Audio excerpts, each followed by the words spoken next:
What if Naruto cheated death, surviving a wild assassination like Gaara Part 2? A comment what to improve about the video. Thank you so much for your super donation, George Hinkle 288. Your support means the world to us. Was unable to control the rush of emotion the surprise meeting with his parents had caused, and his mother's hug broke the dam. He wanted to hate his father, and he kind of did, but he knew against the QB he probably had no other choice. His parents are dead, so it was obviously a last resort. Tears began to pour from Naruto's eyes as his mother smothered him with a grisly hug. "I've always wanted to at least know who you are," Naruto said, still acclimating to the information. Needing to get something out of the way, Naruto sent a chain from his hand that smacked Minato in the face, slamming him onto the ground. Letting the chain dispel the told Kushina he was sorry, but she said that Minato kind of deserved it. Minato wasn't expecting a chain to interrupt the mother-son hug and smack him in the face, but guessed that it was more than fair. He'd seen Naruto's horrible circumstances that he'd forced upon him. He was lucky Naruto hadn't absorbed him yet. Naruto walked to his father as he stood up and gave him a quick hug as well, tears slowing down but still dropping. Kushina started rambling on about how she'd always wanted to meet him even before he was born, about how she loved his chains that looked so much better than her red ones, and about him being more her son than Minato's because of his talent in Kenjutsu over Fuinjutsu. She spoke animatedly, not giving Minato a chance to add anything for a while, but she knew they had time. With Naruto Saigen, he could expand their chakra to lengthen their stay, but it would only last while he was in his mindscape. When Minato got his chance to speak, he asked Naruto if there were any questions he wanted to ask before Minato began to tell him the important information he needed to convey. Minato smiled but had a serious tone, piquing Naruto's curiosity. Naruto replied calmly, "I want to ask my questions uninterrupted, so I'd like to hear anything the two of you want to tell me first. It might answer some of my questions before I even ask." Naruto gave a light smile, attempting to open up a little since it was the first and last time meeting his parents. Minato began to speak warmly, but his tone was firm. Exactly what Naruto would expect of a Kage. Naruto cared little about the title Hokage, but he respected the ninja who held it. "I have a lot to tell you, so listen carefully. For starters, I'm so sorry, Naruto. I never imagined it would be as bad as it was for you, although I knew it would be tough. Jiraiya was your godfather. He was supposed to raise you if we died, and Hiruzen had promised that he would protect you, none of which happened, as you know." Minato was interrupted by an outburst by Kushina, and Naruto noticed that his father seemed to be expecting it. "I'm not sure what happened to Tsunanichin. She definitely would have been there if she was alive and knew about you. Something's fishy about that." Kushina then let loose a barrage of obscenities and gave a detailed description on what she'd like to do to Hiruzen and Jiraiya. Cringing, Minato continued, "We even hoped my student Kakashi would do something to help you, but we're wrong. I'm sorry." Naruto ignored the apology. He didn't know what to make of it at the moment. "Kakashi and the Hokage knew?" Naruto interjected. Minato nodded with a frown but continued to speak. Minato told Naruto about the circumstances in which he was born. Long story short, a man released the Kyuubi from Kushina's seal and used a genjutsu from a Sharingan to force the Kyuubi to attack the village. His parents died protecting him and sealed Kurama at the final moment. He also warned Naruto about the masked man calling himself Madara Uchiha and gave all the information he could about him. Minato then told Naruto about the key to his seal. Jiraiya would have it. He told Naruto he wasn't ready to try releasing the seal, but it would be beneficial for him to copy the seal if he could get Jiraiya to show it to him. The Toad Summons would have given it to Jiraiya when Minato died. Minato recommended Naruto find Jiraiya for the Toad Summon contract as well because it rightfully belonged to him. The Toads had decided to give ownership of the Toad Summon contract to Minato and his family, as a gift, when Minato became the Hokage, to be passed down. Jiraiya would have it now because he's the last summoner. Naruto knew which Jiraiya he was talking about, but he'd never met him. He would ask the Hokage to see him when he returned to Konoha. He would ask the Hokage many questions. Minato told Naruto about the compound that he owned and could claim at any time. Kushina and Minato, mostly Kushina, built a small compound consisting of a 6-bedroom Japanese-style house and 2 3-bedroom guest houses. The main house was in the middle with a guest house placed on each side but at an angle, creating a half circle. It wasn't complete, so the guest houses had no furnishing and the houses were modest. But it had a huge training ground, large enough for a few training grounds in the back, and the whole compound had more protection seals than the Hokage Tower. Minato and Kushina made them themselves. Jiraiya wasn't even able to breach the property. Minato didn't go through all the details but explained he was the only one alive who could pass the wall that surrounded the entire compound. A complex barrier seal was combined with an Uzumaki chakra conduction seal and modified to absorb and store natural energy. The seal generated a self-sustaining S-rank barrier around the compound. The process was repeated on the buildings and once again on Minato's study. Each barrier would take at least a few S-rank jutsu to break but was easily accessible for those it was meant for.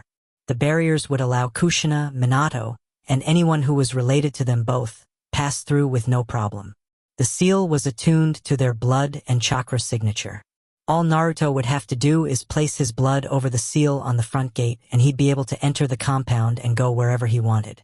Minato explained that for anyone else to enter the compound he would have to use a set of hand seals to allow anyone he touches to enter, and that the hand seals he used would determine which barriers the guest could cross. If he had a frequent guest he trusted or girlfriend, as Kushina pointed out, he could give her a key with seals only allowing her to use it. The only ones given full access to the compound, and more importantly Minato's office, were those accepted by the blood seal, which was only Naruto now. Naruto could add people to the blood seal, but since their children would be able to enter as well, Naruto should only add his wife when he gets married. Minato then smiled and told Naruto where to find his greatest achievement, the Hiraishin formula. The Flying Thunder God Jutsu, Minato's patented technique. Although Naruto would have to redo the seal to fit his own unique chakra, which could take years but probably not with Naruto's Saigen.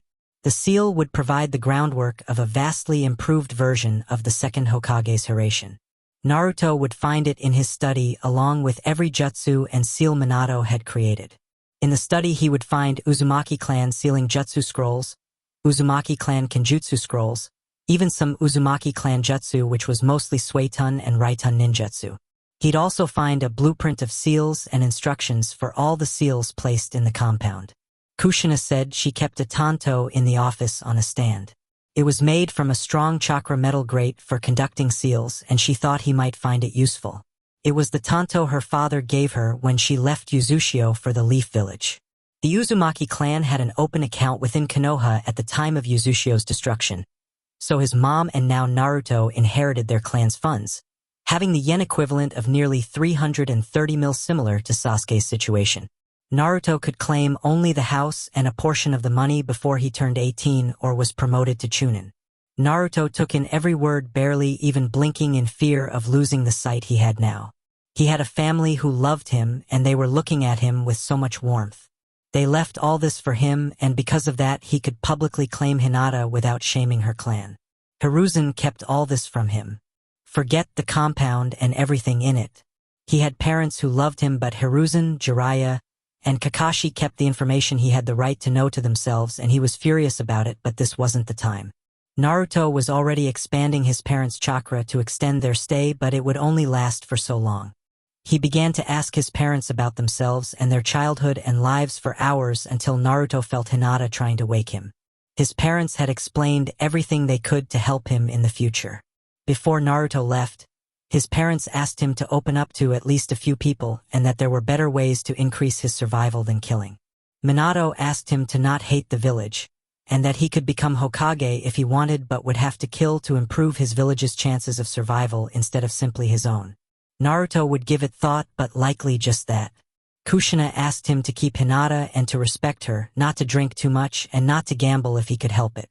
She told him she would always be proud of him.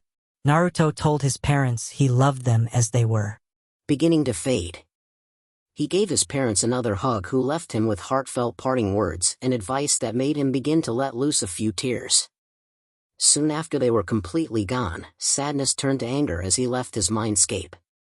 He saw Hinata, who looked worried, and once she noticed that she'd gotten his attention, she asked what was happening to him. Naruto took a deep breath to calm himself and saw that the sun was close to the horizon, meaning he was meditating for hours. He told Hinata exactly what had just happened, and she was at a loss for words. She asked if Naruto was okay but could tell he wasn't. Naruto said, "It's time I have a long talk with the Hokage," in a cold tone, which meant he was furious. She knew he was happy to have met his family and gotten all that information, but also knew the gravity of what was hidden from him. Naruto suspected the third Hokage of lying about his parents and knew he lied about the Kyuubi before even meeting his parents. Hinata wondered if this was confirmation that Naruto couldn't trust the village. She was right. Naruto lost all trust in the hidden village of the leaves. He was the fourth Hokage's son. His father was the one to curse him with his burden and died in the process for a village that hated and tried again and again to kill his only son and the product of his sacrifice. To top it all off, they'd lied to him about it all. The excuse of protecting him was null and void because they didn't even protect him from the village itself. Hinata gave Naruto a hug, who slowly returned it, which was unusual when he was alone with Hinata, but she understood. The two returned to Tazuna's a little bit before Tazuna and the rest of the team. That night at dinner, Inari had a fit and screamed at the team of ninja that they were all stupid and going to die. Naruto was not in the mood. He let loose a dense killing intent and told Inari that he was a weak brat and that his stepdad died because the wave country was filled with cowards like Inari who didn't back his stepdad up when he stood up for them. He then told Inari that Gaara would improve his chances of survival by the end of their mission. By this point, Hinata had placed a hand on Naruto's shoulder after Naruto ignored a firm enough from Kakashi. Naruto pressured the room with some killing intent and left with Hinata following after and delivering an awkward apology, leaving the genin and Tazuna's family gasping for air from holding their breaths subconsciously. Kakashi smiled and explains that Naruto's been killing people who've been trying to kill him since he was around 7. Sasuke and Shino had heard rumors, but to have their sensei confirm it left them wide-eyed. Inari ran away crying, and the rest of his family was wide-eyed as well. The next couple days went as scheduled, with Shino mastering water walking that he'd been training for a while. He was intent on bridging the gap in chakra control with his normal teammates. Sasuke put the final touches of a powerful katan jutsu that he felt was fitting for an elite like himself. Hinata honed her clan jutsu. On the day Kakashi theorized Sabusa would return, the whole team left with Tazuna to guard him and the bridge. Naruto left 20 shadow clones at Tazuna's house and the surrounding area in case the family was attacked. The work on the bridge had just started when Naruto alerted the team of 3 ninja. For once, dropping the mask and showing a crazed smile with a gleam in his eyes at the prospect of improving his chances of survival. Kakashi noticed the look in Naruto's eyes and wondered what could have happened so significant for Naruto to abandon his mask, and he felt Naruto's bloodlust was even more than the look in his eyes. Kakashi could tell Hinata knew what was going on by her understanding expression. She wasn't scared a bit. Tazuna and the rest of the genin that surrounded him took a step away from Naruto out of instinct. 3 ninjas appeared on the bridge via Shunshin, surrounding the team and Tazuna with a good bit of distance between them. There was Zabuza, Haku with her mask off, and a tall brown shaggy-haired man wearing a black long-sleeve shirt under a gray chest plate with black pants and sandals. He wore a hidden rain headband with a large gen on his back that had no sheath, the nozarashi. The norizashi was a straight, double-sided blade with a black hilt and golden guard. The blade was long, being around 38 inches from hilt to tip. Naruto knew a decent amount about the blade. He knew it was made of the strongest chakra-conveying metal ever found and littered with seals that gave the blade a few abilities. He knew the blade was almost indestructible and had seals that used wind chakra to constantly sharpen the blade, making it able to cut just about anything.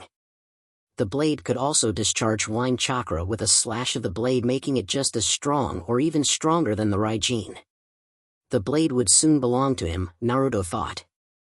The man shouted at the group. "Which one of you killed Aoi and where's his sword?"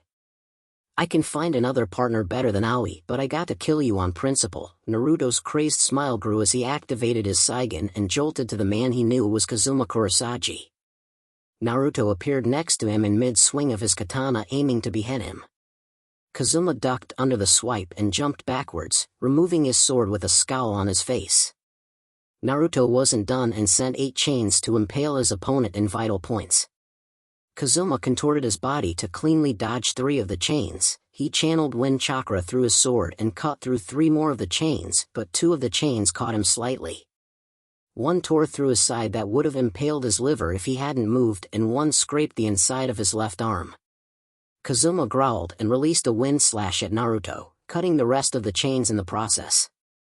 Naruto was so surprised to see his so-called indestructible chakra chains being cut like noodles that he was almost hit by the wind slash sent in retaliation. A clone Naruto had previously transformed to look like a worker used a kawarimi substitution with Naruto and took the hit, dispelling it. He thanked his forethought but cursed his mistake of letting the surprise hinder him. Naruto threw a few kunai and enhanced them with futon gale palm towards the slightly injured and pissed Kazuma, who cut through 2 but received a scratch on his arm from the 3rd. Naruto then spoke, "Come if you want Aoi's sword back. I want no interruptions while you improve my chances of survival." With that, Naruto began running off the bridge and towards a clearing he knew was right behind the row of trees along the coast. Kazuma didn't think twice and chased after Naruto, hurling obscenities and wind slashes at the blonde. Kakashi saw Naruto attack and lead Kazuma off the bridge and believed his words about not being interrupted. He told his genin to remember the plan and not to worry about Naruto until they could provide backup. Zabuza gave a laugh and remarked that he hoped Kazuma sliced the gaki to pieces. Haku took a deep breath in relief that Naruto wasn't aiming all that bloodlust at her, at least for the moment. Haku had to block a kick from the Uchiha boy who was eyeing her like she was some prey. Sasuke had taken Naruto's attack as a signal to go and followed suit. Tsuno was backed away by Shino, who had his bugs out and ready to attack or defend. Kakashi engaged Zabuza after his team had begun their objectives. Hinata worried about Naruto but stayed back near Shino and trusted him to improve his chances of survival on his own. She turned her focus on Haku as she fought Sasuke. Sasuke engaged Haku in taijutsu with his Sharingan already activated. After a couple exchanges he began to gain the upper hand. Haku jumped back and went through a unique hand seal along with a couple Hinata recognized and created blades on her forearms. She re-engaged Sasuke and was keeping him on the defensive with the need to dodge more than parry or block. Sasuke attempted to quickly fling a kunai at Haku close range, but Haku dodged it and delivered a kick to Sasuke's chest, sending him backwards. Sasuke quickly recovered and went through hand seals, katan, great fireball, and sent a giant ball of flames at Haku, who created a water wall after a few hand seals. The jutsu collided and created a cloud of steam. Haku used that time to go through hand seals 4, Hayatan 1000 Needles of Death, and sent a barrage of needles in Sasuke's direction, who saw them with his Sharingan as they drew close. He dodged and blocked the needles with kunai he held in his hands until the jutsu was over, only receiving a few needles that didn't hinder him. Haku was impressed but knew she'd have to fight the Hyuga that was obviously watching her every move when she was done with the Uchiha, so she ran through a long set of hand seals using a few unique seals to create her Hayatan demonic ice mirror dome. Hinata watched as Haku created a dome of ice mirrors that hovered together without touching and then proceeded to go into one of the mirrors.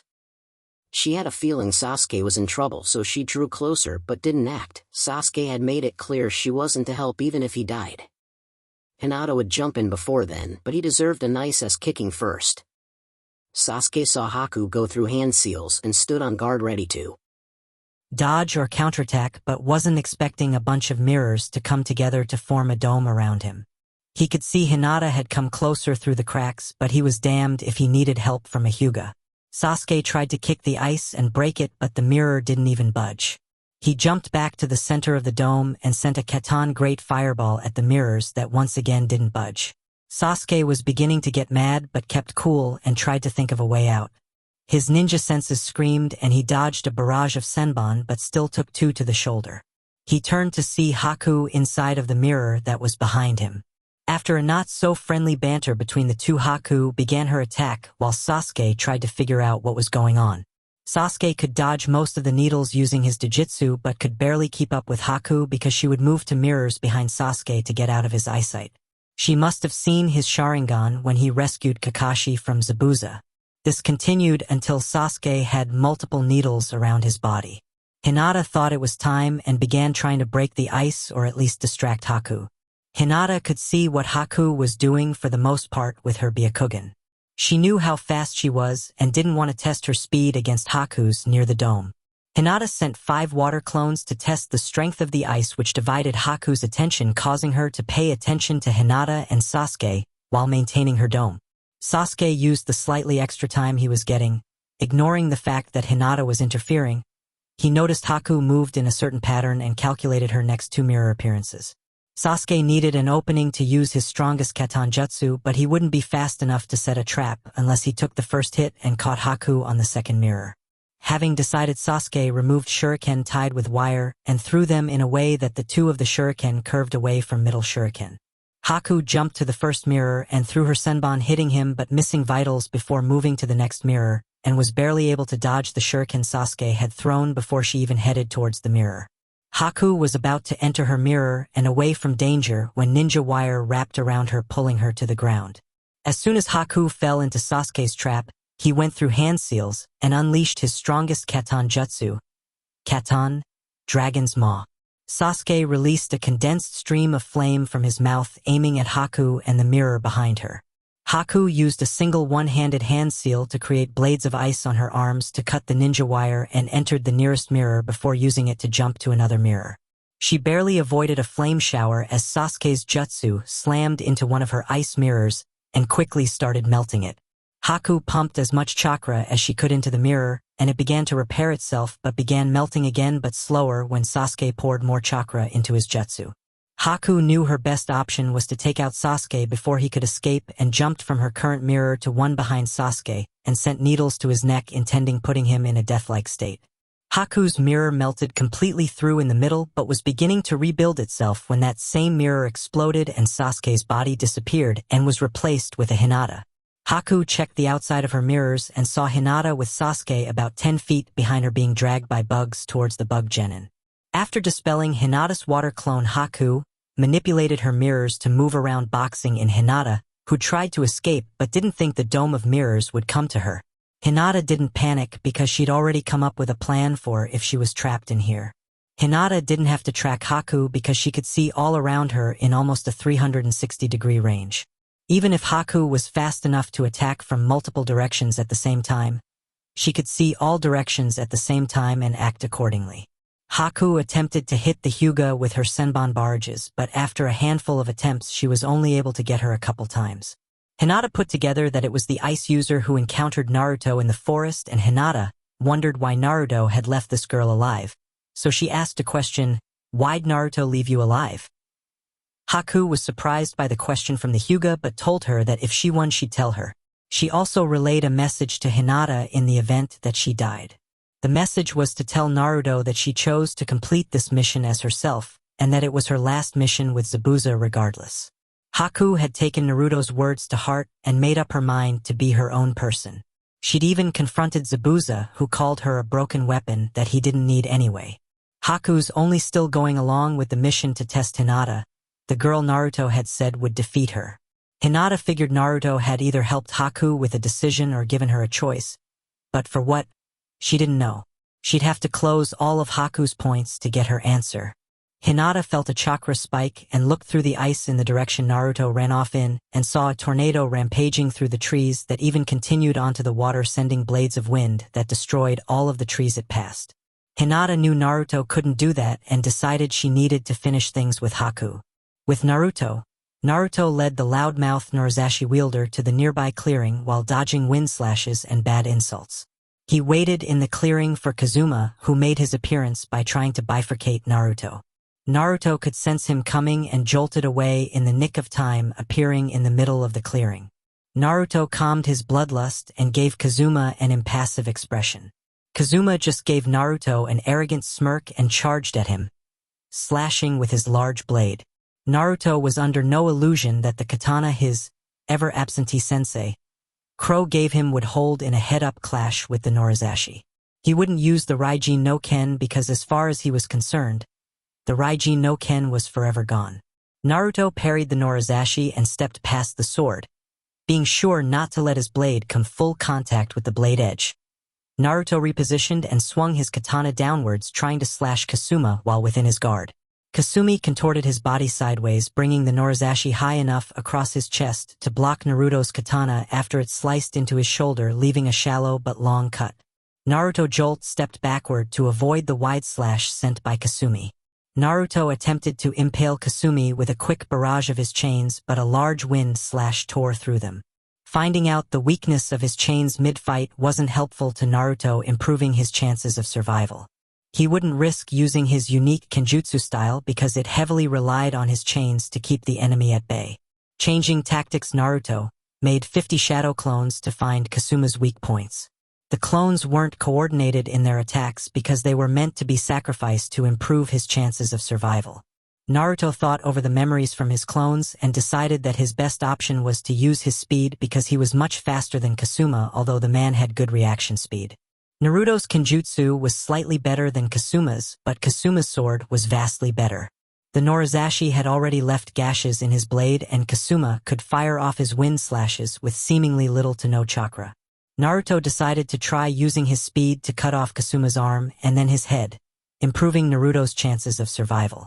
Naruto created 10 shadow clones that circled Kazuma, jolting erratically to avoid the barrage of wind slashes. Naruto joined the clones and they all removed their katanas while circling Kazuma. Naruto gave a signal to his clones, who began coordinated attacks.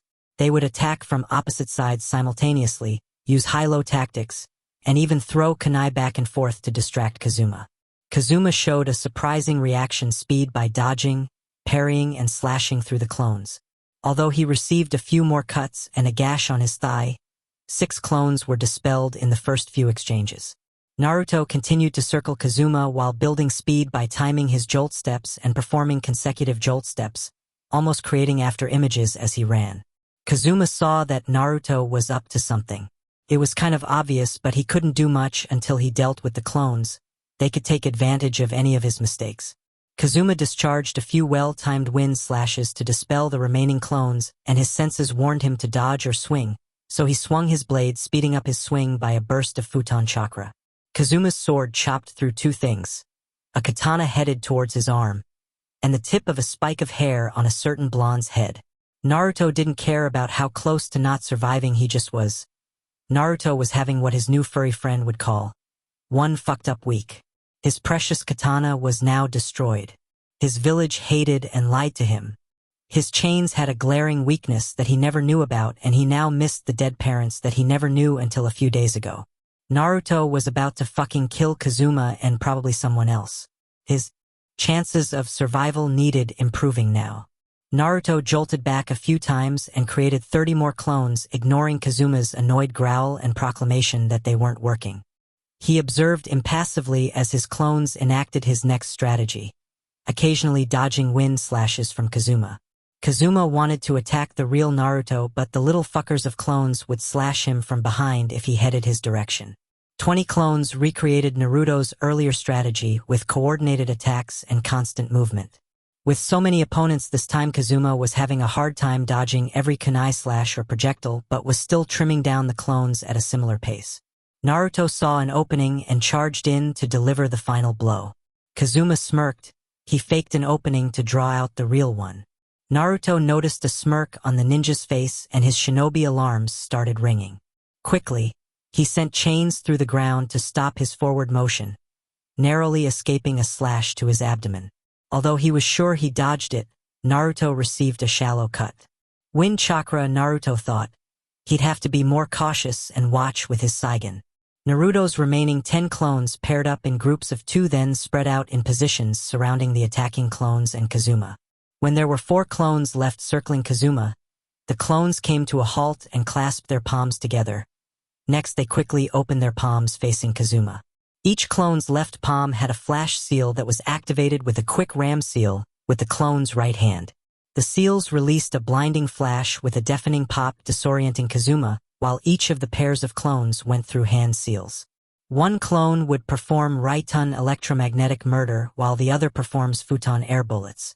The combination attack would result in a large quantity of Raiton-enhanced air bullets that either pierce through the target or release a mini Raiton explosion on impact.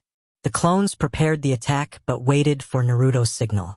Naruto looked at Kazuma, who was clutching his norizashi in a defensive position with his eyes closed, probably too sensitive from the flash. Naruto waited a single moment to savor the improvement to his chances of survival. He gave the signal and his clones released the jutsu that he called Futon Raitun Combination Jutsu, Futon Firing Squad. They began to shoot barrages of the Raitun-charged air bullets. Kazuma knew he was fucked. Naruto hadn't blinded and deafened him for no reason, and he needed a few seconds to recover his senses. Kazuma thought he couldn't take the chance. He had to use his word's signature jutsu. Kazuma released all the chakra still stored in his sword, his little secret, and made a 360 with his norizashi held horizontally. The output of chakra from his sword being dispelled so quickly whipped a futon tornado wall that surrounded Kazuma almost too late because he was peppered by Naruto's jutsu on half of his right side. One might have punctured his lungs, but he'd live if he could kill this brat quick enough. Kazuma continued to empty the seal on his blade, hoping that the seal's chakra would outlast the blonde's jutsu. He'd used a ridiculous amount of chakra that took him forever to store in his blade. Kazuma would have to use his most powerful attacks, but it'd take the rest of chakra that he had. Naruto cursed himself for playing with his food. He thought his clones might have gotten him, but he obviously wasn't dead but would have been if he didn't pre-admire his kill. Naruto's clones continued to fire until they ran out of chakra and dispelled. Naruto watched as the tornado surrounding Kazama didn't dissipate but sped up. The tornado grew bigger and began sending wind blades flying randomly that sliced cleanly through the surrounding trees. Naruto could see Kazuma through the tornado in the form of an outline of chakra. He could see the physical chakra coils as well now too, which is no doubt a result of his Saigen's power growing. Naruto saw him run through hand seals and send a few wind slashes towards his direction from the eye of the tornado. Apparently the wind slashes multiplied when passing through the tornado and dozens of quick wind blades flew in Naruto's direction relentlessly for nearly a minute. Naruto had jolt-stepped more consecutive times than he ever had before but still ended up with deep cuts on his arms and legs, and a nasty one on his back. Naruto thought of what he could do, but he saw the tornado speed up again.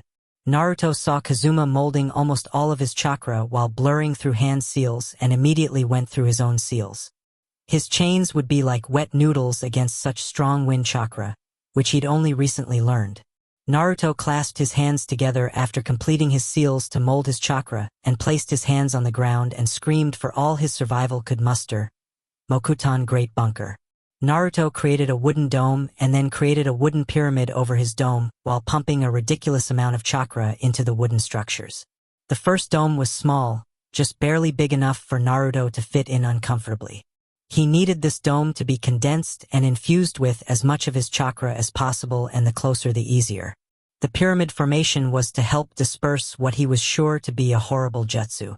It was only about 10 feet tall, which looked underwhelming in the face of the raging tornado jutsu. Naruto could easily see the tornado of spiraling chakra and the one feeding it through his great bunker. It would look as if there was a weakness in his jutsu because the field of vision was seemingly cut off, but only seemingly. Kazuma saw the boy create some type of wooden pyramid, probably to defend himself from the near S-class jutsu he was about to send. By feeding his tornado wall with wind slashes and a futon jutsu he created, Kazuma can direct volleys of wind slashes and even the whole tornado, which he was about to do. The jutsu was called Norizashi's Birthright, but Kazuma was too tired to speak it aloud. He nearly emptied his reserves, ensuring to eviscerate the kid with his winds. He saved only enough chakra to sneak up on Tazuna and kill him for hiring this genin instead of just dying like a good old man. The tornado rocketed towards Naruto, creating a path of destruction with its fierce cutting winds. Naruto watched in awe from within his bunker. He continued pumping and condensing the chakra in his wood like he saw Yamato do in the true genin exam.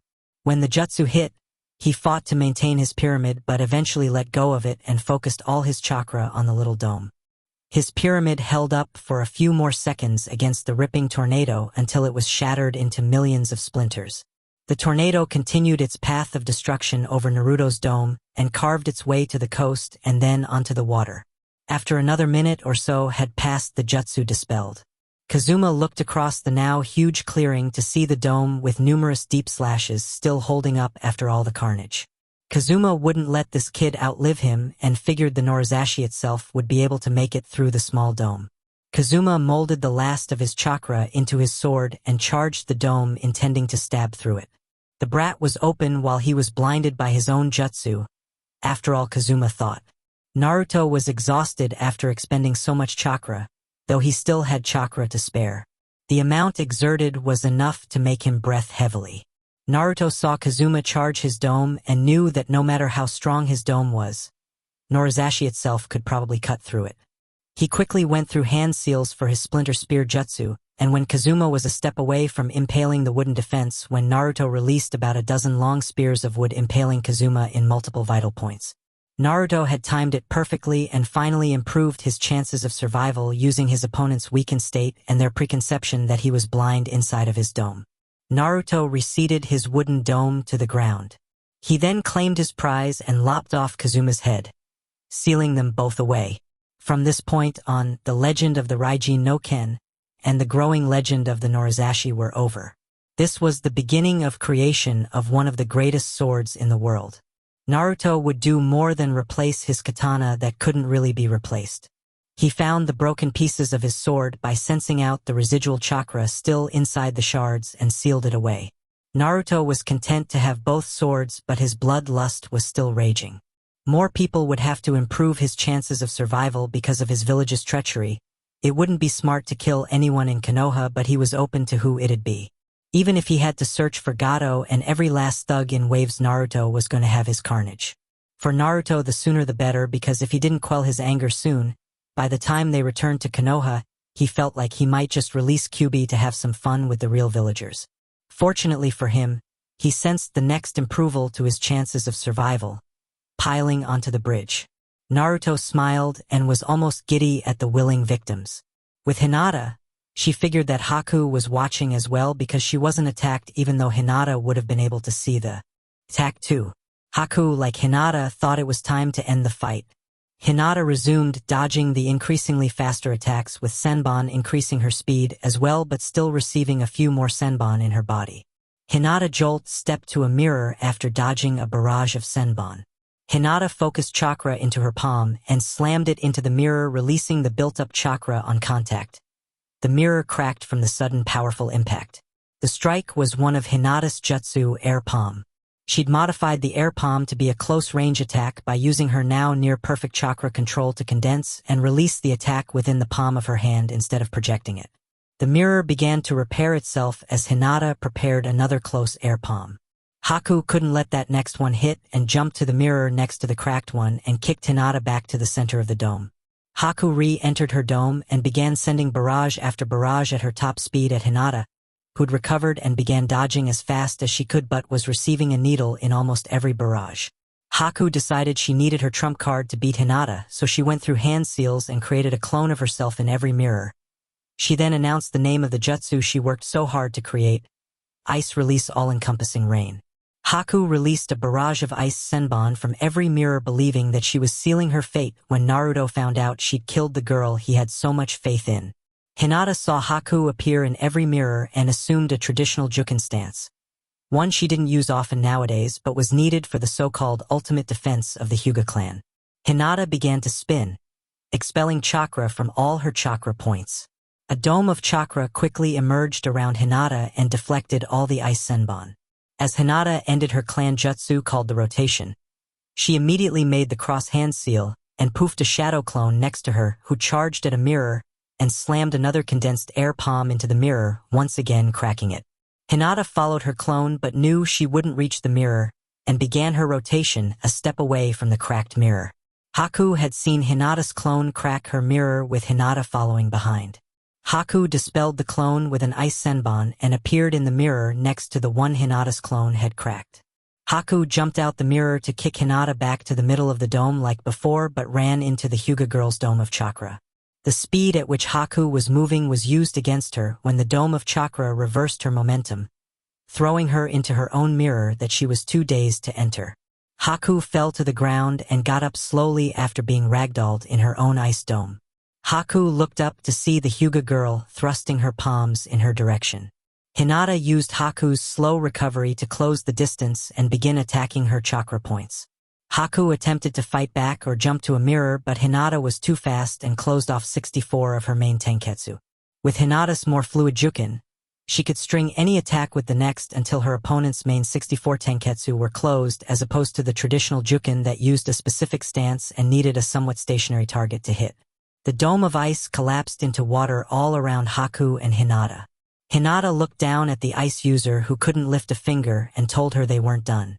Observing the situation on the bridge, Hinata saw Zabuza caught by a bunch of dogs.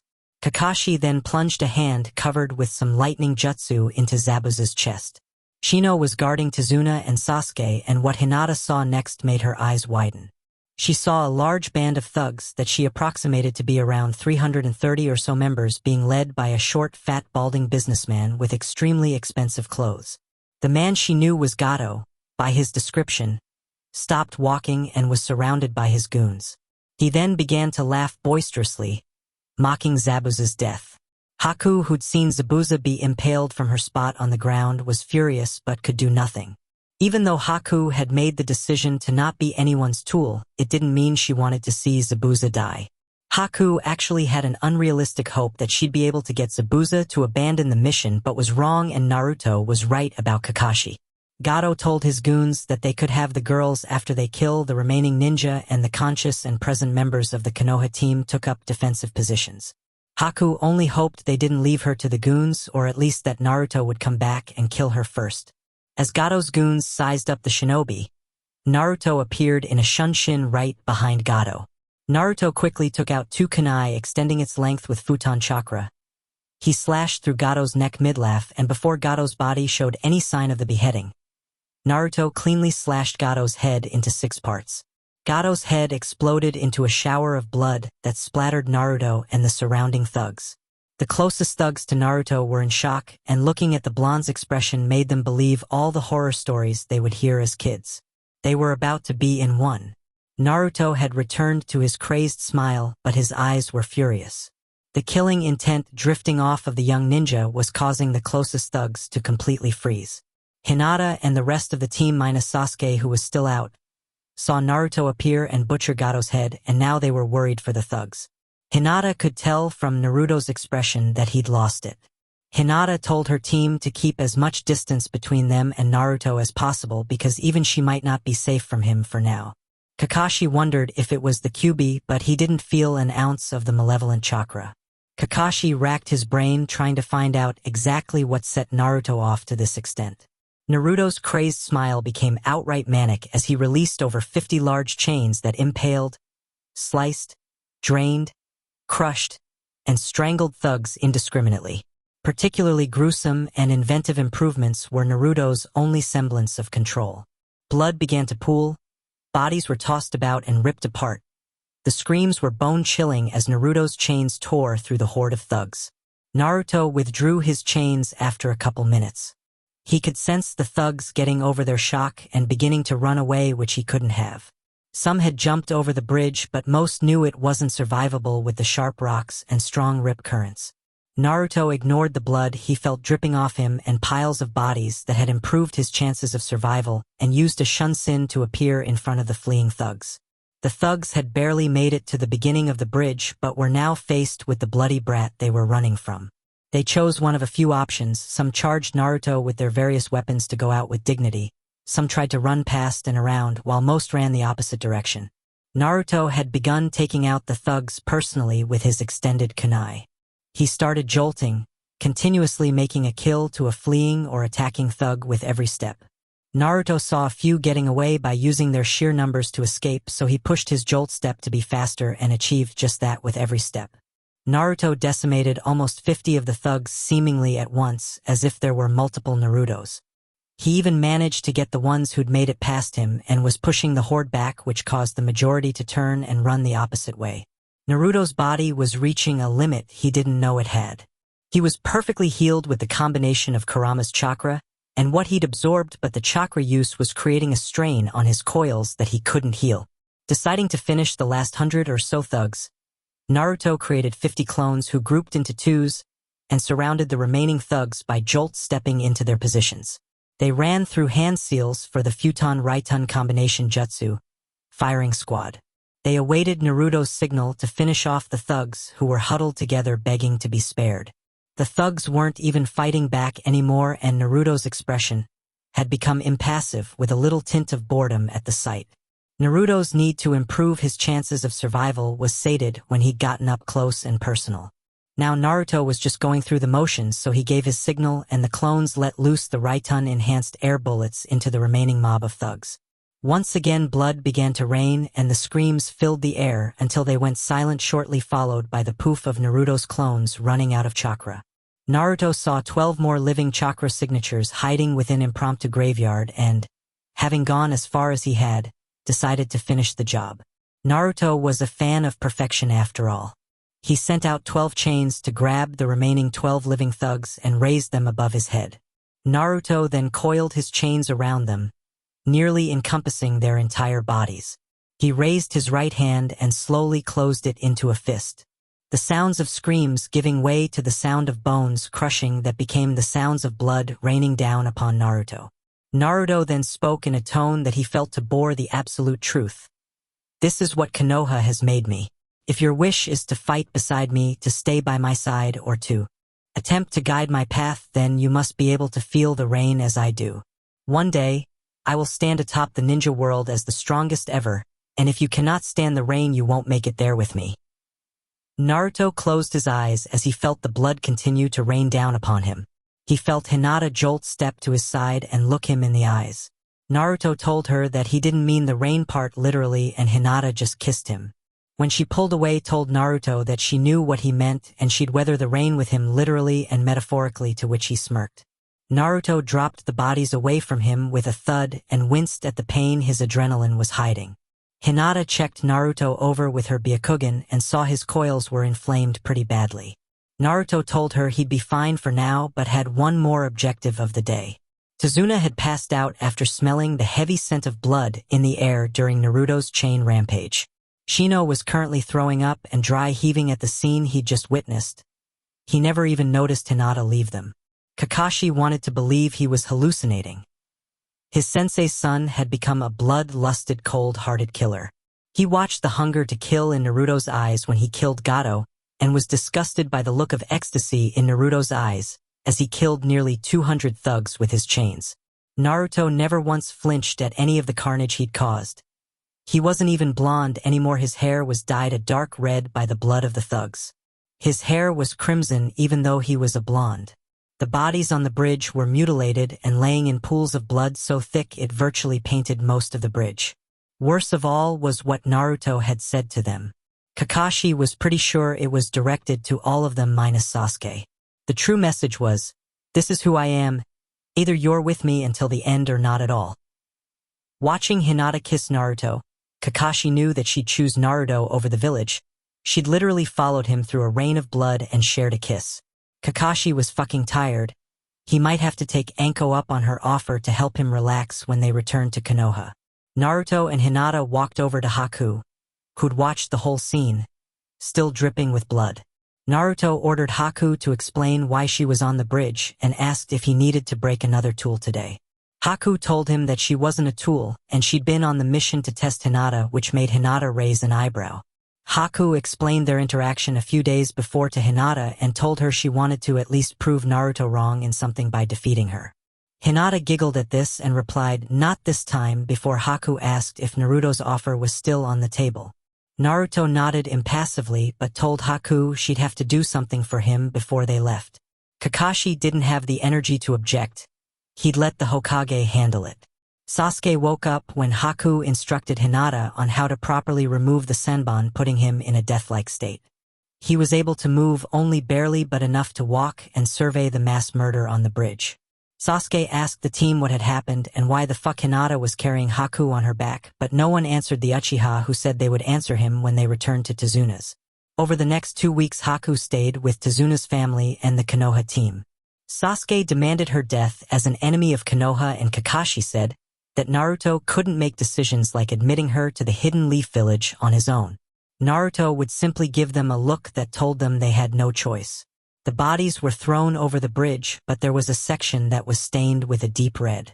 Naruto even helped them complete the bridge a week earlier by giving Tazuna 100 clones every day the second week after the attack. It would have been completed sooner if Hinata had allowed Naruto to use chakra during the first week, but his coils needed to heal. Hinata and Shino finally had time to work through the trauma of their first kills, and Haku was slowly acclimating to living her own life. The final 2 weeks was essentially a vacation for the Konoha team. All except Sasuke, who was training like the brother who killed his clan was coming to see him. Sasuke's Sharingan had developed further, giving him 2 tomos in each eye right before Haku made him take a nap. He'd lost to the ice user who lost to Hinata, who was weaker than Naruto, so in Sasuke's mind he was weak, which wasn't acceptable. Tazuna and many residents of Wave saw the Konoha team off after cheering for them and even chanted Naruto's name. Fangirls began popping up and Sasuke was ready to run, except they nearly mobbed Naruto instead of him, which strangely annoyed the Uchiha more. Hinata and Haku gave glares that scared them off while Naruto silently and stoically took in the admiration and appreciation he was receiving.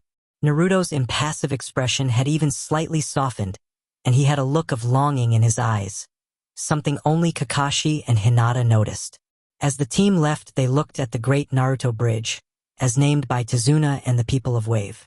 Inari even idolized Naruto now, although was too afraid to tell him. Placed on both ends of the bridge, there was a large stone carving with the name of the bridge and a passage that read, built by Tazuna and named after the crimson blonde hero whose chains freed the land of waves, Naruto Uzumaki. The adopted Team Kakashi said their farewells and left for Konoha with Haku along for the ride. When they reached Konoha, they went straight to the Hokage's tower, with Kakashi explaining to the guards that they were taking Haku to see the Hokage per Naruto's reasons. The group entered the Hokage office and Hiruzen was glad that the whole team returned seemingly safe and unharmed. Despite being talented genin, they were still fresh, and a C-turned-to-rank mission could have ended in all their deaths. Hiruzen welcomed the group and noticed a new person he knew was a shinobi by their posture. "And who do I have the pleasure of meeting today? We usually just don't allow foreign shinobi to just come into our village with no forewarning." Kakashi smiled and told the Hokage he'd have to talk the blonde genin for his answer. Naruto, who'd been glaring at the Hokage since they entered, said, "I'll explain when we talk privately." The Hokage nodded as he met Naruto's eyes and was surprised but returned the glare because he was the damn Hokage. The mission debriefing was tense until Kakashi finished detailing the events of their mission, giving a basic rundown and planning to go through specifics with the Hokage later on.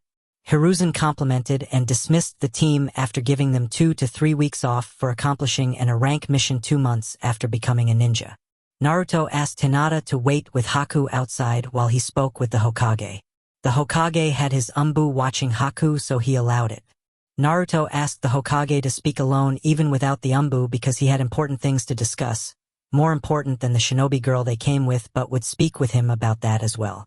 Hiruzen raised an eyebrow, then dismissed his Umbu and activated the privacy seals within the office. Naruto was obviously pissed, but Hiruzen was the god of shinobi. He wouldn't fear a boy. Naruto gave a look to Kakashi and said, "Alone." Kakashi stayed where he was despite the glare Naruto was sending his way. Kakashi decided to get his questions answered with the Hokage, who had similar questions. "Naruto, where's the Raijin no Ken, Norizashi, and Zabuza's sword? Also, why didn't you tell anyone about your jujitsu and keep its abilities a secret? I would like to know that as well," Hiruzen added with the firm voice of a leader. "The Raijin no Ken and the Norizashi legends have ended. They are gone forever. I don't have Zabuza's sword, and why would I trust anyone in the village with the secrets of my jujitsu? The Hokage still lies to me," Naruto replied. "What do you mean gone forever, and who has it? Listen, Naruto, you don't need 3 swords and can't just claim them for your own. Sasuke was on the mission too. He deserves a chance to wield the Raijin." Hiruzen allowed Kakashi to bitch about his apprentice getting a legendary blade while he thought about what Naruto had said. Naruto knew something, and if Hiruzen forced the information out of him without telling him what he wanted to know, he might just leave the village. He could tell him about the Kyuubi, but if he withheld information about his parents and Naruto somehow knew, then he'd probably still leave the village. He had a hard decision to make. Naruto was just annoyed at Kakashi trying to find power for the Uchiha that he didn't even earn. He replied with a slight bit of venom in his voice. I told you the swords are no more, and I don't have the Kubikirabocho, and I cut the head off of Aoi and Kazuma, so I will claim what's mine. Their bounty and any weapons on them are mine. Kakashi continued to admonish Naruto but was completely ignored while he glared at the Hokage. Hiruzen raised a hand to get Kakashi to stop, saying they'd handle the discussion of the swords later, and dismissed Kakashi, telling him to return in the morning. Now alone with Naruto, Hiruzen asked him what he knew. Naruto told Hiruzen that his parents had sealed a portion of their chakra into him with the Kyubis, and he'd met them when he went into his mindscape and saw the Kyubi. Naruto didn't tell him he'd met the fox before or that he forcibly activated the chakra that was hidden within the foxes using his Saigan. Naruto told Hiruzen the discussions he had with his parents and how disappointed they were in Hiruzen, Jiraiya, and to a lesser extent Kakashi. Naruto demanded that the Hokage give him everything that should have been his, including the available portion of money from his parents, the Toad summoning scroll from Jiraiya, and his real name. Struggling to control his anger, Naruto told the Hokage that he was moving into his parents' compound that night. He finished by screaming, "And before you say I can't claim my heritage for my protection, I've been protecting myself since I was 7. The compound is one of the safest places in Konoha, and you lied to me and let me suffer in this village." Tears flowed freely from Naruto's eyes as he stared at the man who'd at once been his Jiji until Naruto was smart enough to understand his situation. Hiruzen was initially furious at the way a genin was demanding such things from him and at his audacity to decide to end an S-rank secret on his own authority, but then melted away when he saw Naruto's tears. Years of guilt that Hiruzen had built up came crashing upon the old man at once. He'd screwed up too many times with Naruto. He never specified for his Anbu to protect the boy. Just watch him and make sure he doesn't die. He didn't believe he needed to, but the hate was more than he imagined. He'd hidden his heritage to keep him from political wolves and outside assassins, but in hindsight Naruto was still a target for the wolves and had lived through multiple assassination attempts. Now his successor's prodigy of a son was quite possibly a highly functional psychopath. Hiruzen released a sigh and buried his face into his hands. "Naruto, my boy, you must understand that I did my best. After the Kyubi's attack, I had no choice but to retake the position of Hokage, and the council used the crisis to expand their power. I did the best I could for you while keeping the village running and safe. With the way the village treated you, I was scared you'd tell everyone with ears that the fourth was your dad, putting you in even more danger. I didn't want the Kyubi to influence your negative emotions when you became aware of its presence, so I waited to tell you. I did my best, Naruto. Now, are you sure you're ready to take on the Namake's name?" Naruto ignored the Hokage's excuses and gave a curt nod before saying, "Yes, from now on I will be Naruto Uzumaki Namake's, and I'll need a meeting with Jiraiya." Hiruzen nodded and replied, "I'll have him come see you when he returns to the village. He's usually away running his spy network. Now about your jujitsu and the girl waiting outside. I'd like you to tell me what it does and who she is." Naruto wouldn't be telling Hiruzen everything, but he'd sensed the pain and regret in the Hokage's chakra and was ready to get what was his and leave. Naruto told the old man that his jujitsu revolved around chakra. It gave him heightened sensory abilities as well as the ability to see chakra more in depth than the Byakugan, even through objects and over long distances. His Saigan also gave him his ability to absorb chakra, something he could do without his chains but just never did. It also allowed him to manipulate chakra at its core along with perfect chakra control. When asked what he meant to manipulate chakra at its core, Naruto shrugged his shoulders and told Hiruzen he couldn't explain it but could do things with chakra. Throwing the Hokage a bone to butter him up for Haku, Naruto clasped his hands together and grew a little tree in the middle of the office, which caused the Hokage's jaw to drop. Before Hiruzen could bombard Naruto with questions, Naruto explained that he absorbed the Shodai's chakra from one of his large trees and recreated the chakra. Naruto didn't explain that he actually gave himself a Mokutan bloodline or that he planned to do the same to Hinata or any of the intricate details he and Hinata had found about his Saigan, and Naruto definitely wasn't telling the Hokage he could copy seals. Naruto activated his Saigan to show the Hokage. The blue ring around his iris had become big enough to be obvious over his mission to Waves. The blue ring had expanded inward to cover nearly half of Naruto's iris, making the darker glowing blue stand out from the lighter blue of Naruto's original iris. "I call it the Saigan, the spirit or energy eye. Hiruzen would be lying if the Jujutsu didn't interest him. The fact that Naruto had recreated Mokuton due to its abilities meant the possibilities were endless to exactly what his Saigen could do. Hiruzen knew there was more Naruto wasn't sharing, and the boy didn't budge when he prodded for more information, so he waited for Naruto to explain about the girl. Naruto talked about Haku and her situation as Zabuza's weapon and his own interference that culminated in the girl accepting his offer to come to the Leaf Village. Hiruzen said that the girl was a risk and already trained as a shinobi, and that he had no reason as the villagers' leader to allow the girl to stay. Naruto gave an uncharacteristic smirk and said that if he allowed Haku to stay in the village to do what she chose, then he'd make Yamato's Mokuton real. He explained that Yamato's Mokuton chakra was always in conflict with Yamato because it was attuned to the Shodai's chakra signature. Naruto could, in a sense, fully acclimate Yamato's chakra system to naturally produce the Mokuton chakra. Naruto said he could only do it with Yamato because of the circumstances. He could just tell he could. Hiruzen thought over Naruto's offer and wondered if he could actually do it or how he could sense so much. He agreed, but Haku would have to have a session with Inoichi to make sure she's not a spy first, and Naruto agreed. Hiruzen knew she had a Kekkei Genkai from Naruto's explanation, and if they could make Yamato's Mokuton stronger, Konoha would benefit greatly. Hiruzen rightly assumed Haku would stay at the compound with Naruto when he asked if she needed accommodations. Hiruzen told Naruto that he'd receive his parents' possessions that weren't in the compound by the end of the week. Hiruzen told Naruto another shinobi was using his mother's sword and that although he had the right to take it back, he'd like Naruto to at least speak to the person and give them a chance to either keep it or use it until a specified amount of time. Naruto asked to speak with the person the next day, and Hiruzen nodded while Naruto left. Haku and Hinata waited patiently for Naruto, and he eventually came out. Haku was nervous to hear what they discussed about her in there because she was trusting Naruto, but he could easily screw her over.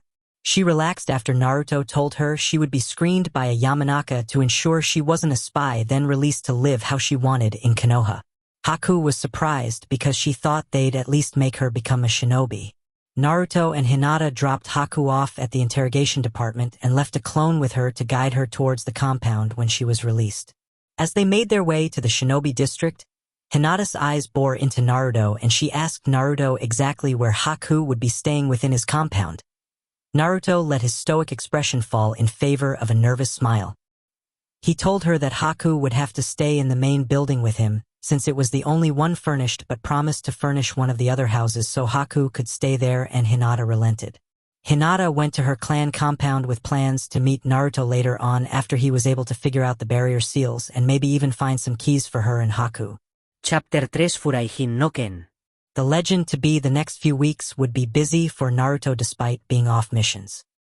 He'd searched his father's study and found everything where it should be and made keys for Hinata and Haku to enter the compound that'd only work for them.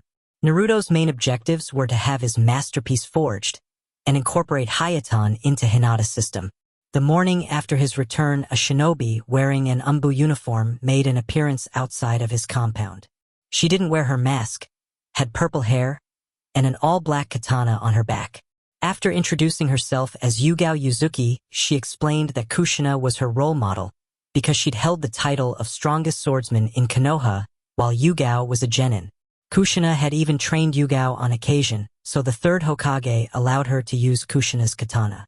Yugao bowed and asked if she could keep the blade but would understand if he said no. Naruto gave it some thought and asked if he could hold the sword, to which Yugao complied. Naruto checked over the blade and saw that it was perfectly maintained. He also knew that the blade had a special ability that made it hard and sometimes impossible to heal the cuts it made due to Uzumaki seals. He could pass his mother's blade down to his children when he eventually restored his clan, but he knew this woman treasured the sword more than even he would. He told her she could keep if she directed him to the best weaponsmith she knew. Naruto knew he'd made the right decision when she directed him to the owner of a small weapon shop and told him he used to be a smith under another name, Rakumo, but changed it to Moroku when he came to the Leaf to keep a low profile, but once made the best weapons in the Land of Fire. When asked why she'd tell Naruto about his identity if he wanted to stay hidden, Yugao told him that he knew her mother and had made the sword on her back. Yugao figured Moroku would want Naruto to know who he was since Moroku personally made Minato and Kushina's weapons. Raising an eyebrow, Naruto thanked Yugao and entered Higurashi Weapon Shop, as it was called. A girl around his age, maybe slightly older with her hair in two tight buns, introduced herself as Tenten and asked what she could help him find.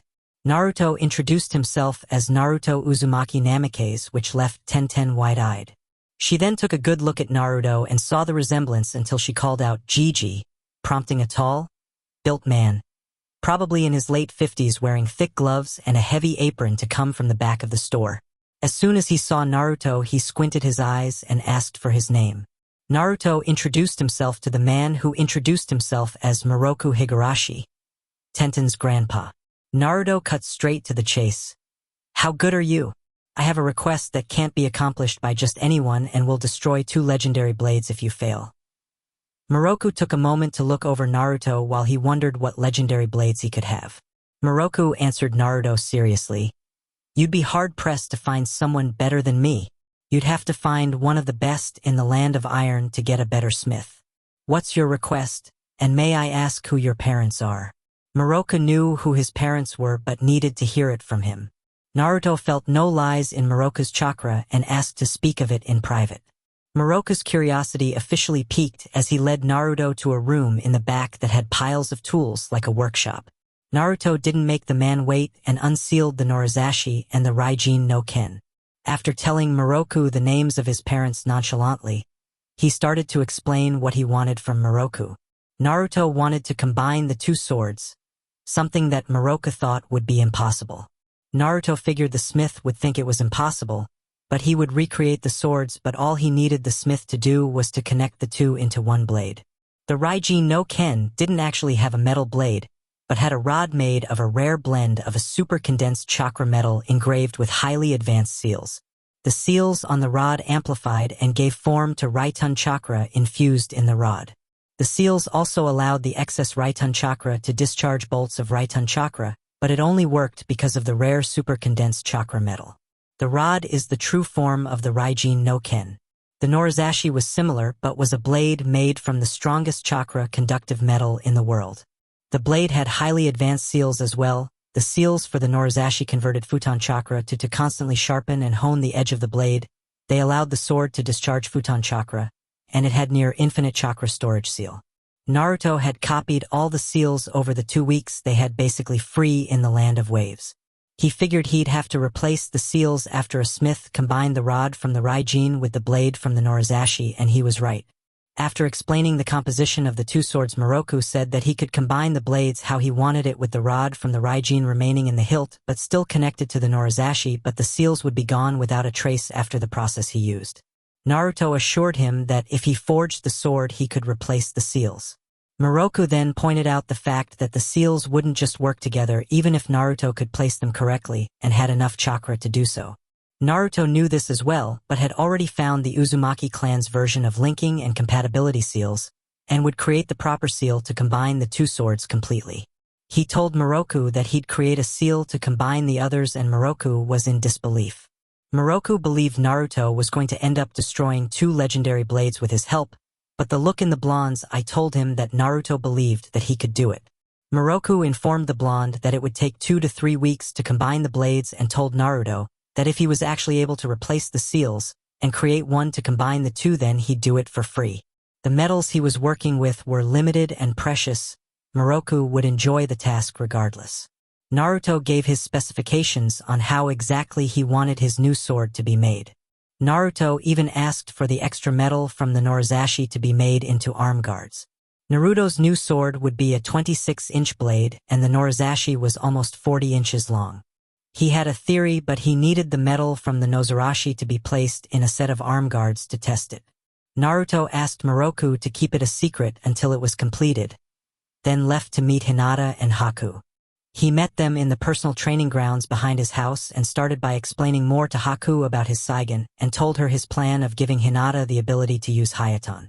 Hinata, who was listening, was surprised at this because she didn't know he could even do it. Naruto said it was him giving her something to match his new sword, to which Hinata beamed and gave him a lingering kiss. Thankfully, Haku was fully on board, although skeptical on if it'd really work. Naruto had analyzed the chakra he'd stolen and sealed from Haku, so he knew the unique combination of wind, water, and yang release chakras that were mixed to create ice release chakra. It took him a minute since he had to do it manually, and after he'd created it, he began to manipulate the chakra's core properties to match Hinata's.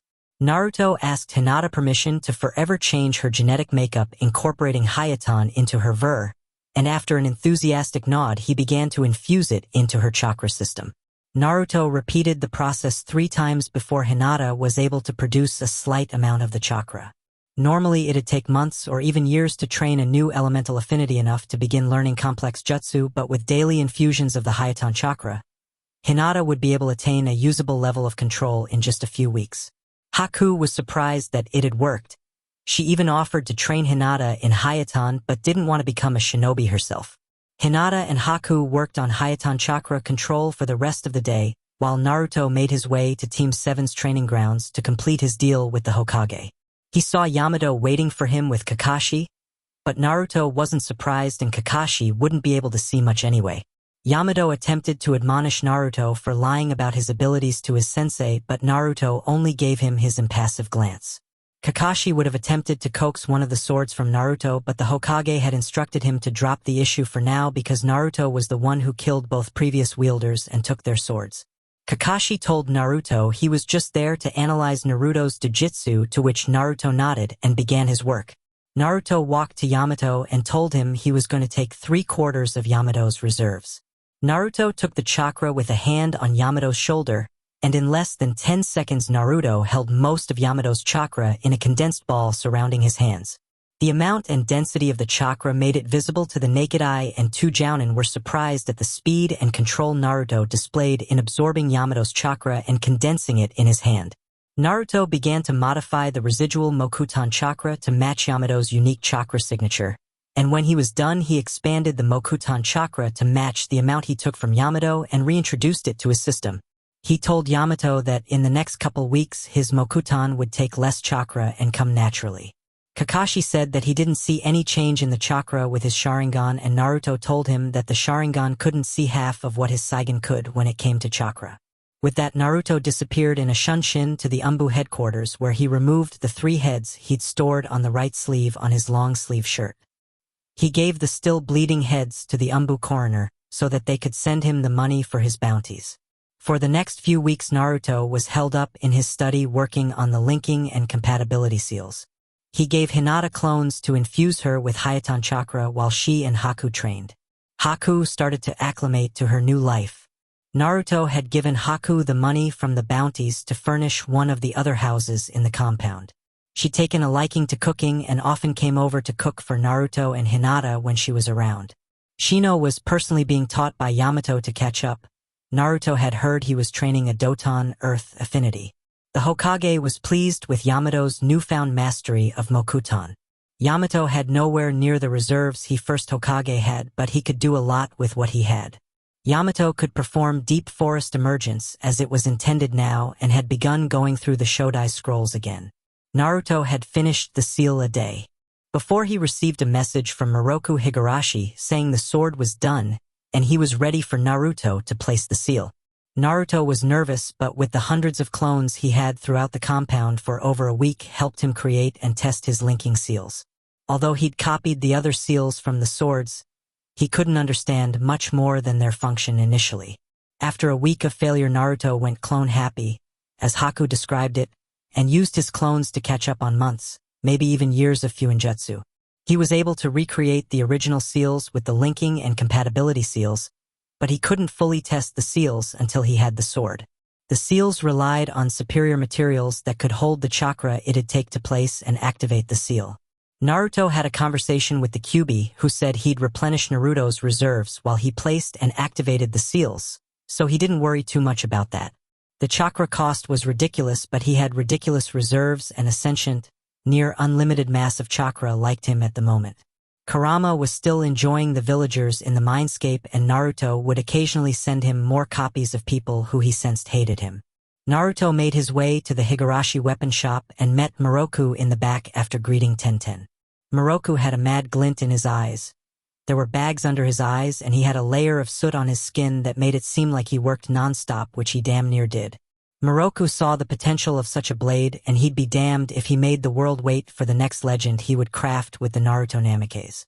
Naruto observed the smith's handiwork and was thoroughly impressed. The rare super-condensed metal rod was seamlessly combined with the strongest chakra-conductive metal in the world. The Raigen's rod was still made to be under the hilt, but was remodeled to fit the hilt of a gen similar to the Narazahai's. Naruto's new sword was a gen. It had a straight, double-sided blade that converged into a small, sharp, pointed tip. The blade was 26 inches long, and the hilt would be long enough for 2 hands but was made for 1. There was no guard on the sword like you'd normally find on a gen, but it fit Naruto's style better. Moroku watched as the look of enamorment on Naruto's face. It was much like Kushina's when he'd made her sword. Naruto noticed he was just staring and began to focus on the seals he would place. He told Moroku that the process of infusing chakra would take over an hour because of the pure amount required. Moroku wondered how this boy would produce the chakra. He hoped he wouldn't let loose Kyuubi's chakra in his shop, but he hoped to see the completed sword more. Naruto went through a short set of hand seals after receiving the go from Moroku. He placed his hands above the sword and activated his Saigen. Naruto was going to place the Raijin no Ken seals on first, then his linking and compatibility seal, and then the Norizashi's. After that, he'd begin infusing the required chakra to activate all the seals. Naruto focused to his full extent as he carved the seals into the blade with his chakra. The seals were neatly organized but would expand and entangle once he finished infusing the chakra and activated the seals. It took Naruto close to 2 hours because he didn't have enough chakra and Kurama had to resupply his reserves almost 3 times. He probably could have used his chakra directly, but the village would get their pitchforks out if they felt the chakra. Naruto nodded to Moroku and activated the seals. Moroku and Naruto watched as his neat and tightly arranged seals began to expand around the sword and interlock with the other seals. Naruto thought it had failed when the whole sword glowed white-hot, but when it returned to its normal colors, the seals had receded and Naruto could tell with his Saigen that they were activated and functional. Moroku took the next hour placing the hilt onto the blade and ensuring everything was perfectly aligned with the sheath. Moroku presented the completed sword and Naruto saw that it matched his specifications down to the letter. Naruto's sword was the masterpiece he'd imagined. The sword, while sheathed, was all black with Furaijin carved into the hilt, and no Ken carved into the sheath with gold kanji. There was also a carvings of blue chains coiling the length of the hilt down to the tip of the sheath. Naruto had named the sword Furaijin no Ken, the sword of the wind thunder god. Moroku asked to see the blade activated and Naruto was more than happy to oblige. He hoped the seals had combined correctly, but he was going to find out a little bit about the sword now. The sword was masterfully crafted and the silver metal had been polished to perfection. Naruto infused Futon chakra into the blade and watched it begin to glow white. He continued to add chakra to the blade, and it grew brighter and brighter until the blade was completely white and random wisps of wind were swirling around the blade. Moroku was ecstatic. They'd done it. The sword would be one of the best in the world. The sword would be his crowning jewel. A smith's dream. Naruto deactivated and sheathed his sword. He bowed to Moroku and promised to return to explain all of its abilities after he mastered its use. Naruto returned to his compound and headed straight to the training grounds where he found Hinata and Haku having a competition to see who could create the biggest spike of ice. Apparently Hinata's Hayaton training was going well. Naruto strode over to the pair carrying his new sword on his back. He'd applied the same seal from his previous sword so the sheath would stick. Haku had quickly found her place with Hinata and Naruto. Hinata and Naruto were obviously together even though they never once even mentioned it, so she tried not to overstep her boundaries when Hinata was around. Haku and Hinata got along great and Haku loved having another Hayaton user. It felt like she had a sister or relative from her clan. Haku didn't know where she stood with Naruto, but she noticed he treated her closer to the way he treated Hinata than the way he treated the shinobi and civilians in the village. With them he was emotionless and impassive, and with her he showed a little bit of emotion and was more open with her every day, especially after she cooked ramen for him. Naruto took the Furaijin no Ken off his back and showed it to the 2 Hayaton users. Hinata wanted to hold it, but knew it was too soon from the way Naruto watched their hands whenever they moved. Haku wanted to see it in action and asked for a demonstration. Hinata agreed and asked Naruto for a bench. Naruto grumbled something about needy Hayaton users, causing Hinata to giggle and Haku to smile warmly. Naruto actually enjoyed doing things for Hinata and didn't mind a few requests from Haku. Clasping his hands together as if praying, Naruto molded his Mokutan chakra and stomped a foot on the ground, sending his chakra for the impromptu jutsu. What could only be described as two wooden thrones emerged from the ground. The thrones had backrests that were at least 3 meters tall, with large armrests that were completed with a seat covering a few layers of soft tree bark. Naruto smirked at the two, who probably didn't think he'd even make a bench. After the Hayaton duo were situated, Naruto unsheathed his sword and gave it a few test swings. The blade balanced perfectly and felt as if it was made for his hands, which it was. This blade should be able to cut through nearly anything he encounters, activated or not. It will be nearly indestructible, and best of all, it can store a near infinite amount of chakra. Norizashi's storage seal was special and, as far as Naruto knew, one of a kind. It combined the properties of the sword's metal with a modified storage seal connected to a chakra storage seal, creating a near-infinite chakra storage seal. Naruto tried to replicate it, but it only worked in this exact circumstance, and he would make use of the seal on his Fureijin no Ken. Theoretically, the Raijin's ability to form and amplify chakra would enhance the physical blade and create a monster of a weapon. Naruto channeled Futon chakra to the blade, fully activating it and causing it to glow bright white with wisps of cutting winds surrounding it. Naruto walked to a nearby tree and lazily swiped his blade through it. He couldn't believe the ease at which it cut through the whole tree. The weight of the sword itself would have been enough pressure to complete the cut. Hinata clapped at the display from Naruto's new sword, while Haku quietly watched with a smile. Naruto wondered how he'd discharge a wind slash, so he activated his Saigan and observed his sword. He could see a slightly higher concentration in the tip of the blade and had an idea of what to do. Channeling chakra into the point of the Fureijin, Naruto swung his sword and a bright white arc of wind was propelled from his sword, cutting through a few trees. The chakra required for that wind slash was minor, and the wind slash he sent was stronger than any of the ones sent by Kazuma. His wind chakra was obviously being amplified by the Raijin seals. Naruto pumped extra chakra into the sword to see what would happen, and his extra Futon chakra was automatically siphoned off into the seal. He wondered if he could store Raitun chakra in the seal as well. Naruto tried to use the chakra in the seal to send a few wind slashes, and it worked perfectly. He could even use the stored wind chakra to activate his Fureijin no Ken. Naruto deactivated his sword and channeled Raitun chakra through the soon-to-be legendary sword. He wasn't surprised to see the sword glow bright yellow, reminiscent of the Raijin's Raitun chakra blade. As Naruto pumped more chakra into the sword, it glowed a brighter yellow until electricity was jumping across the blade. He wondered if it had cut as well as when it was enhanced by Futon chakra. It was close, but the sword enhanced with ration didn't cut quite as good. Naruto had encountered very slight resistance when he cut through another tree, but the sword left the chard where it had been cut. His best destructive attack with his Fureijin would be the lightning chakra discharges. Unlike before, the chakra within and coating the blade was dispersed evenly, so he didn't really know how to discharge a bolt of Raitun chakra with his new sword. He decided to pump chakra into the sword and see what happens, and the excess Raitun chakra pooled around the blade.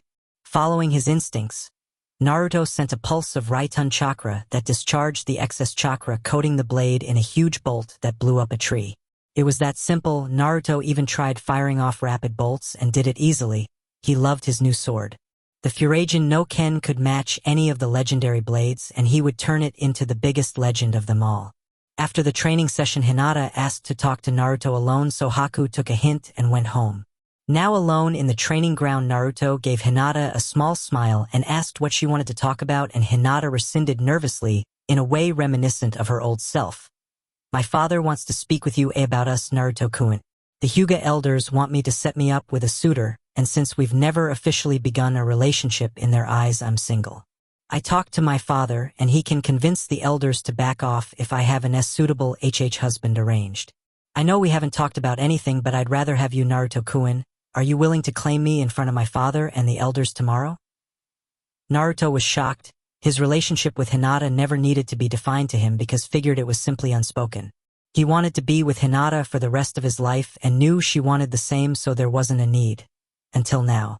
Of course, Hina-chan. My bad forgetting about your clan's politics, I just figured we eventually get married anyway. Naruto rubbed his head and gave her a bashful smile. Hinata loved when she was alone with Naruto for long periods of time because he would open up and she'd see the true Naruto. The last 3 weeks Naruto had been more open and relaxed, and Hinata thought it was a mix of improving his survival with so many people and feeling closer to his parents. Hinata was enjoying it either way.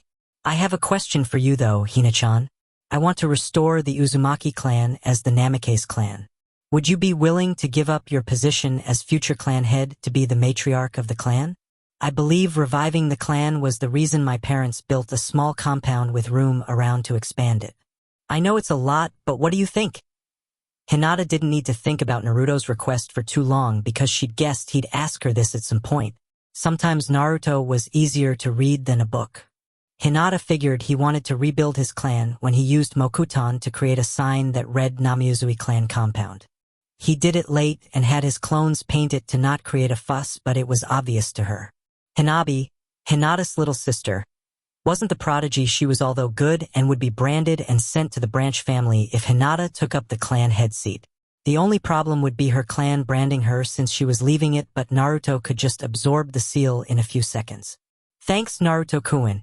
It really means a lot to me that you want me to help you start your new clan, and I'd love to do it. We might have to deal with the clan elders or maybe even my father, but the worst they can do is seal me and you can remove it. I don't think we have to bring it up for now, but you just need their approval for now. There will be a formal dinner tomorrow night at the Hyuga clan compound with my family, and we'll meet with my father and the elders afterward. Hinata began to blush furiously when she realized Naruto was possibly going to be engaged with her in just a day.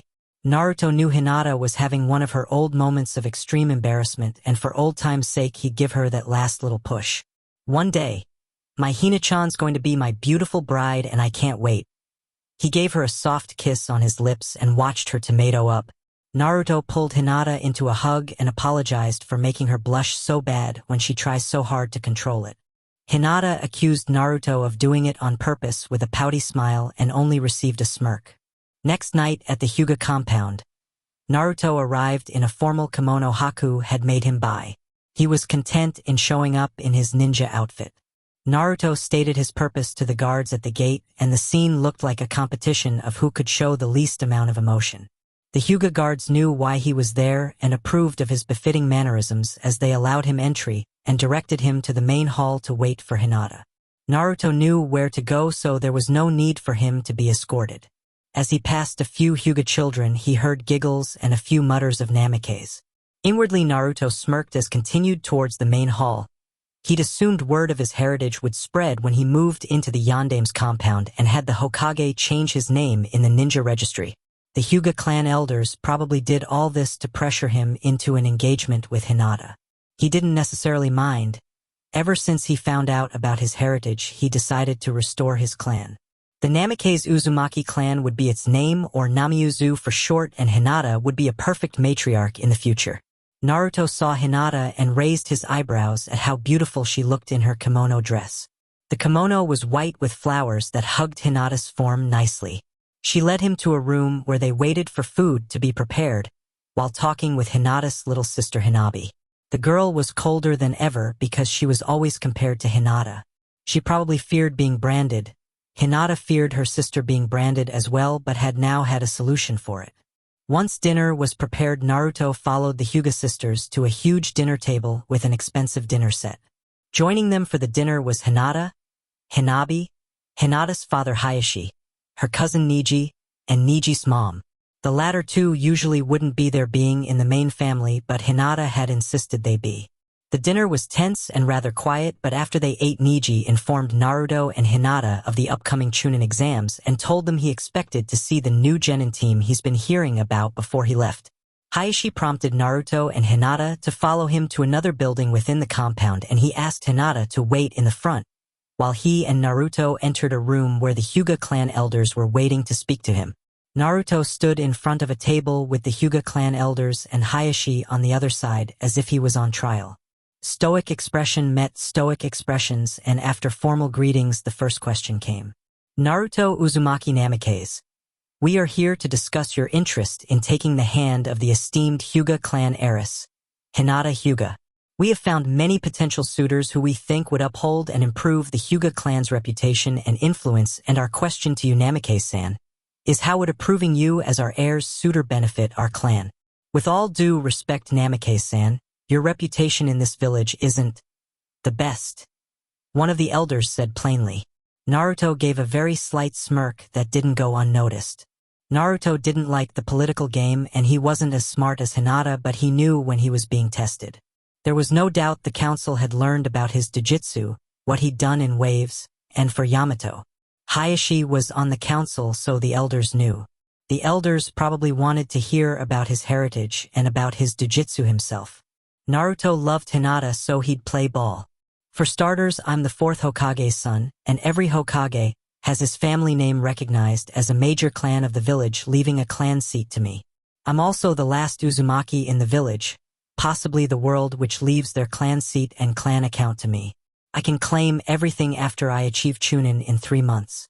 The Uzumaki are widely respected and connected with the royal family of the Land of Fire as well. Naruto activated his Saigan and began to pulse the glow on his Saigan for effect. Finally, I have a Jujutsu called the Saigan that may combine with Hinata's, which would undoubtedly bring more renown to the Byakugan. Naruto finished and watched as the elders and Hayashi's eyes gleamed while they still kept their stoic faces. He wished he had the Sharingan so he could copy the look forever. Another elder spoke up with his own question. Yes, that seems acceptable, Namikaze-san, but are you aware that as the remaining member of 2 prominent clans as well as holding a bloodline, you will be placed under the CRA Clan Restoration Act, which means you'll be forced to take multiple wives to restore your clan. As such, Hinata would be leaving the clan and we might have to seal her. What do you say about this, Namikaze-san? Naruto would be lying if he said he was aware of the CRA. He didn't have an answer and couldn't sound foolish or combative towards the Konoha law. He also wasn't letting Hinata get sealed. This was likely another test, so he took a moment to gather his answer. I do intend to restore my clan, although I had only planned on having 1 wife. I will have to look into the CRA. Also, if Hinata is sealed, you won't find allies in the Namikaze Uzumaki clan. I don't know what the seals would do to my bloodline as well, and I'm not willing to risk it, with all due respect. The elders were impressed by the way the boy handled their questions, and Hayashi was grateful. The elders would give their blessing, as well as himself and Hinabi would become clan heir, allowing both of his daughters to escape the fate of the seal. The elders and Hayashi huddled together and muttered to each other for a minute or so before they stood and Hayashi spoke.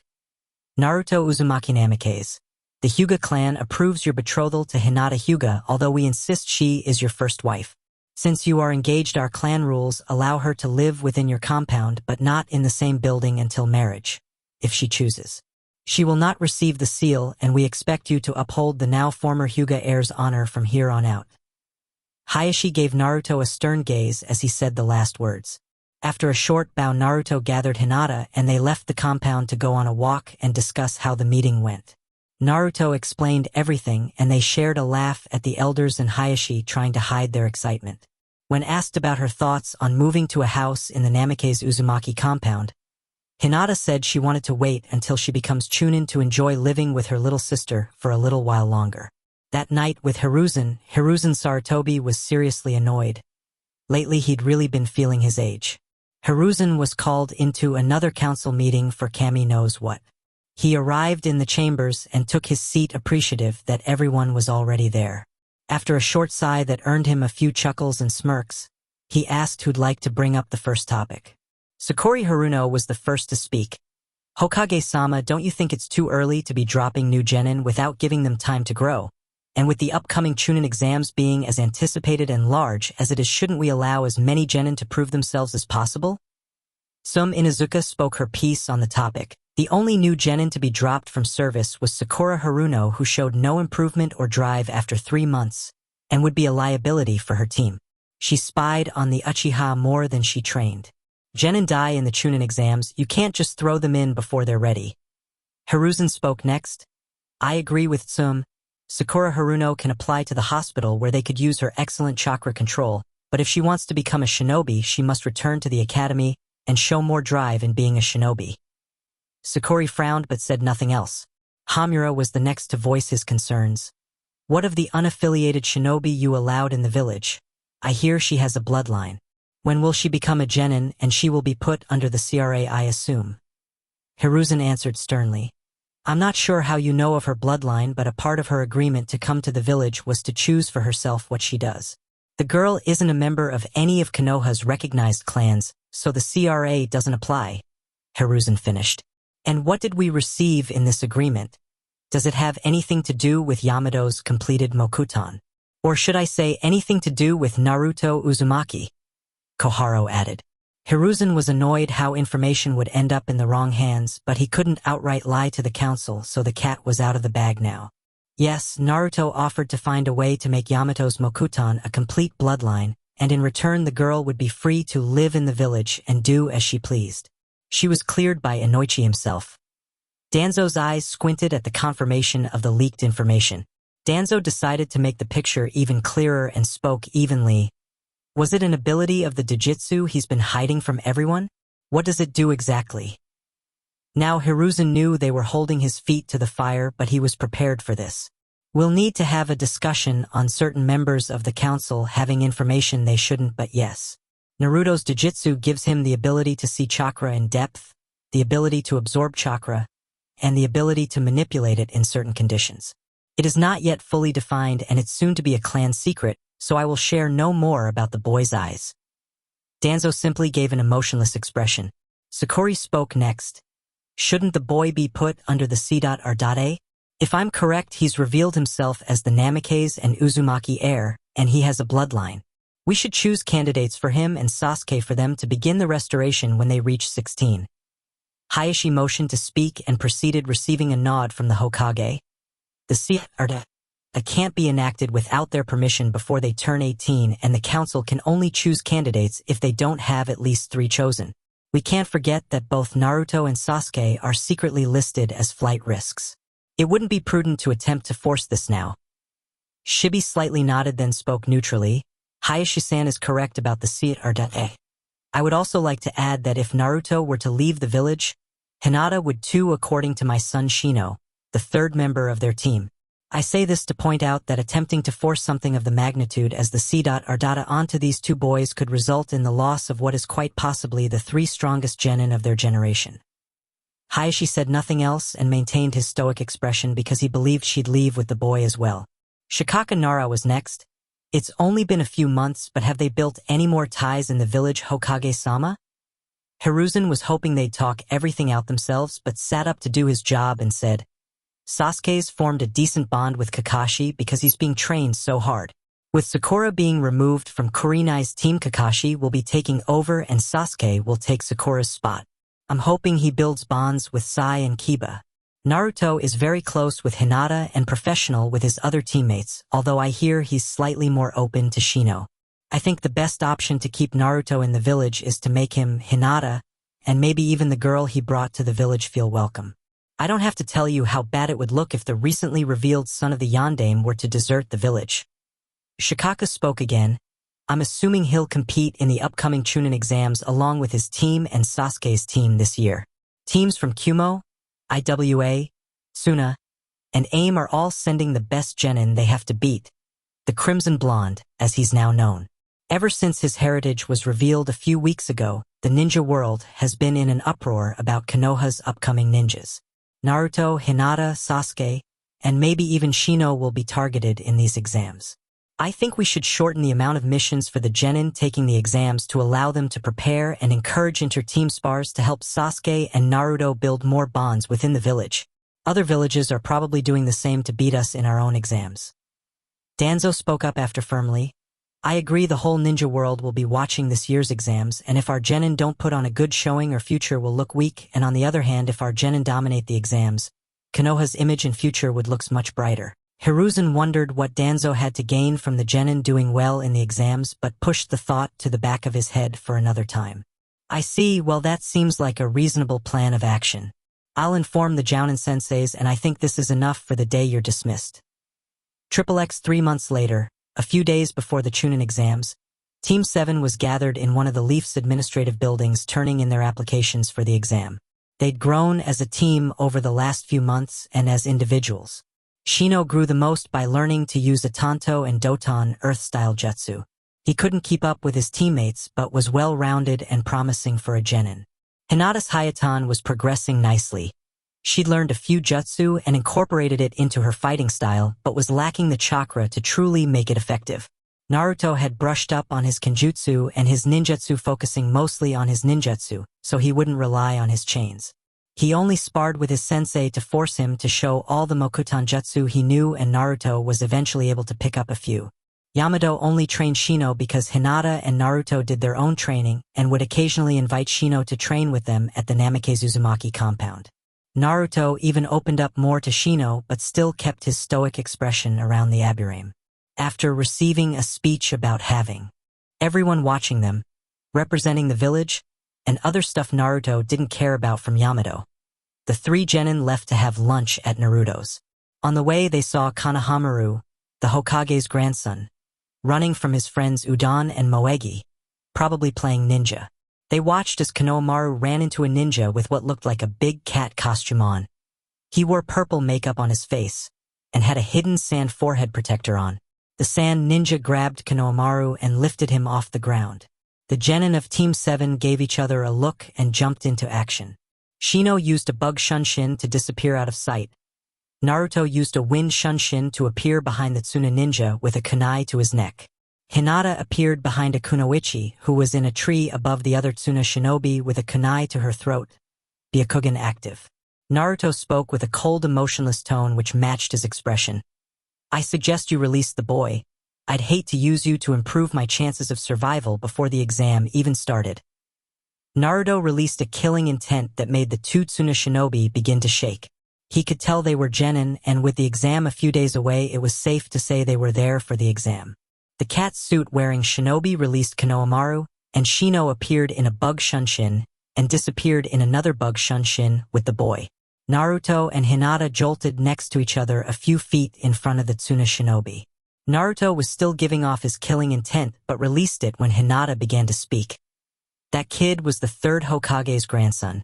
We would have had every right to kill you. Who are you and why do you go around other people's villages attacking children who forgot to look where they were running? The kunoichi in the tree was the first to recover from Naruto's killing intent and responded, I'm Sabaku no Temari, and this is my brother Kankuro. We're the children of our fourth Kazekage. We're here for the Chunin exams and my brother is an asshole, so I'm sorry. It'd be nice if you overlooked this incident since we're allies. But that Kankuro was blurting out something when a deep voice coming from a tree behind him interrupted him. Kankuro, shut up, you're an embarrassment to our village. Hinata and Naruto knew he'd appeared while Temari was speaking but said nothing to see what he'd do. The new ninja used a sand shunshin to appear in front of Kankuro. I'm Sabaku no Gaara. I apologize for my siblings' actions. It will not happen again. Who are you? Gaara motioned to Naruto. Naruto spoke, making eye contact with Gaara. Naruto Uzumaki Namikaze, you are strong, Gaara. Naruto's eyes began to gleam. He was feeling the need to improve his survival. The temperature in the air seemed to drop as the two ninja locked gazes. I can sense that you are too crimson blonde. I think you will be able to make me feel alive. Gaara's lip was twitching upward as if he was fighting to restrain a smile. The two genin began to release killing intent to test the other. Temari and Kankuro were scared. One Gaara was terrifying, but two Gaaras made them want to take a kunai to their throats to end it quickly. They'd heard about the Hidden Leafs version of Gaara in their briefing before coming to the exams. They'd been warned about a Jinchuriki Gaara's age who'd probably killed more than their own Jinchuriki. Gaara. Temari and Kankuro thought one word. Fuck. Hinata felt the pressure of the two, and although she knew she couldn't let it go too far, she was excited to see her Naruto-kuin's bloodlust. It had been a while, and she hated herself for missing it. But she did. Naruto continued to raise his ki out of excitement and the need to improve his survival. Yes, Gaara, you will improve my chances of survival. Naruto was now smiling. Mother is begging me for your blood, Namikaze. Gaara was smiling as well, and his sand was leaking from his gourd. Naruto's chains slowly began to materialize as the two raised their killing intents. Temari and Kankuro were about to pass out. They couldn't breathe. Hinata was beginning to sweat bullets, and she didn't know how she'd stop this. Naruto's shins materialized fully and Gaara's sand pooled out of his gourd, but before they attacked each other, a swarm of bugs flew in between them, causing them both to jump backwards. Hinata jumped back with Naruto and put a hand on his shoulder and told him not now. Temari begged Gaara not to do this now because they had an objective. While the two Jinchurikis eyed each other, deciding on whether they should get it over with, a squad of Umbu appeared and instructed them to go their separate ways. The Umbu had been drawn to the massive killer intent pooled into the area and were hoping they wouldn't have to fight what they felt. They took longer to arrive because they had to evacuate civilians who'd lost consciousness because of the nearby killing intent. The Umbu tensed nervously, seeing neither genin was going anywhere. It took a moment of pleading from Hinata and Temari for the two to disarm their jutsu and walk away, but they all knew it wasn't over. The Umbu released a collective sigh, wondering just when young shinobi became so intimidating. As Naruto and Hinata walked away, taking the long way to the compound, Shino appeared next to Naruto and Hinata via bug shunshin. "You know you don't have to shunshin everywhere you go, right, Shino?" Hinata asked. Shino gave Hinata a stoic expression and responded in kind, "I don't, but it's logical to reduce travel time." Naruto was thinking about using Gaara to improve his chances of survival.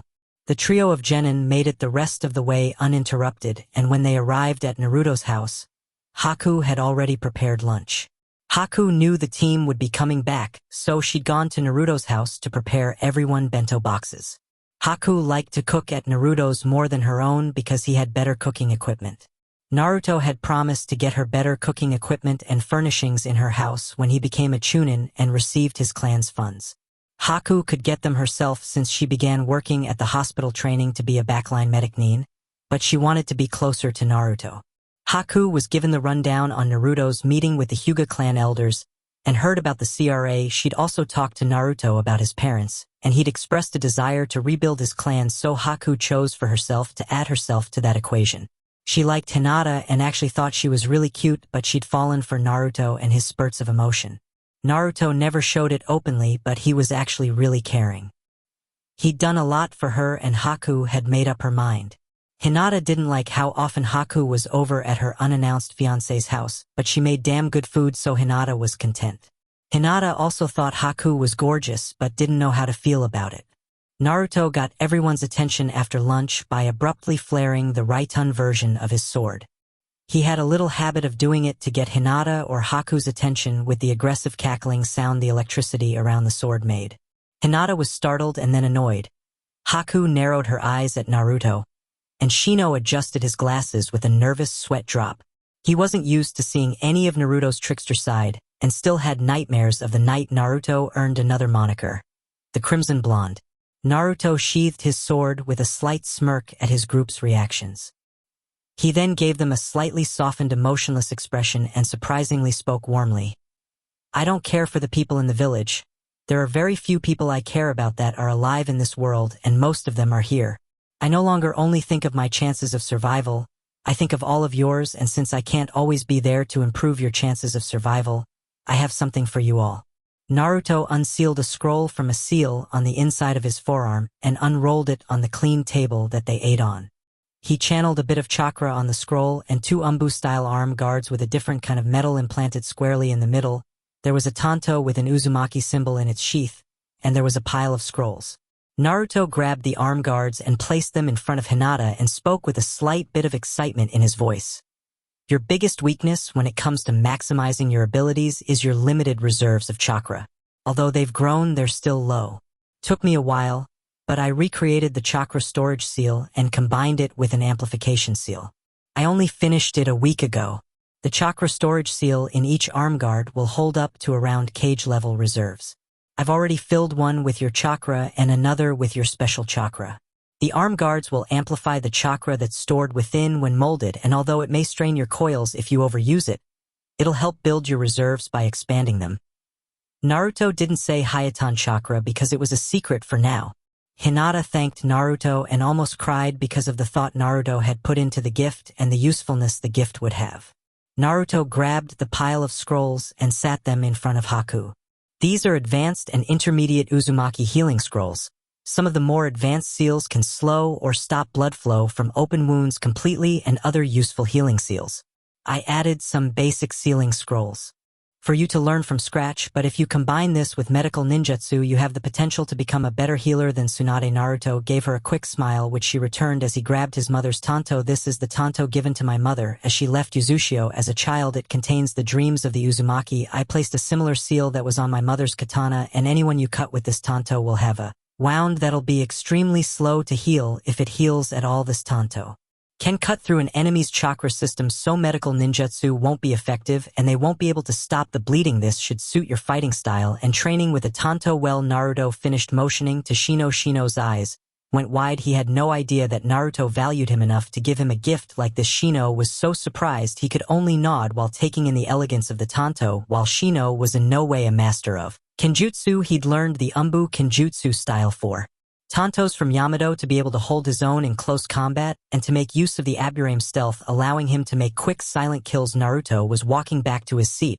when Hinata jumped up and glomped him with cheek kisses with her arms around his neck. Haku even added to it by giving Naruto a tight hug. Shino wasn't going to hug Naruto but stood and bowed. Naruto would be lying if he said he didn't like the attention, but he didn't know how to respond, so he just stood there with an awkward smile and nodded when they verbally expressed their appreciation. On the day of the exams, Team 7 arrived at the academy where the first stage of the exam was being held. The team headed straight towards the staircase so they could reach the exam room on the 3rd floor, but were stopped by a weird-looking genin who wore a green bodysuit, had shiny bowl-cut hair and bushy eyebrows. The genin had jumped down from the floor above and landed a few feet in front of Naruto. What do you want? Naruto said. My name is Rock Lee. I've heard of you, Crimson Blonde. You are said to be a prodigy and the strongest genin in the village. I challenge you to a spar. By defeating you, I'll prove that hard work. Lee was cut off mid-speech as a chakra chain shot out from Naruto and wrapped around Lee's torso. Lee tried to squeeze out and escape, but more chains shot out from Naruto and began to wrap him tightly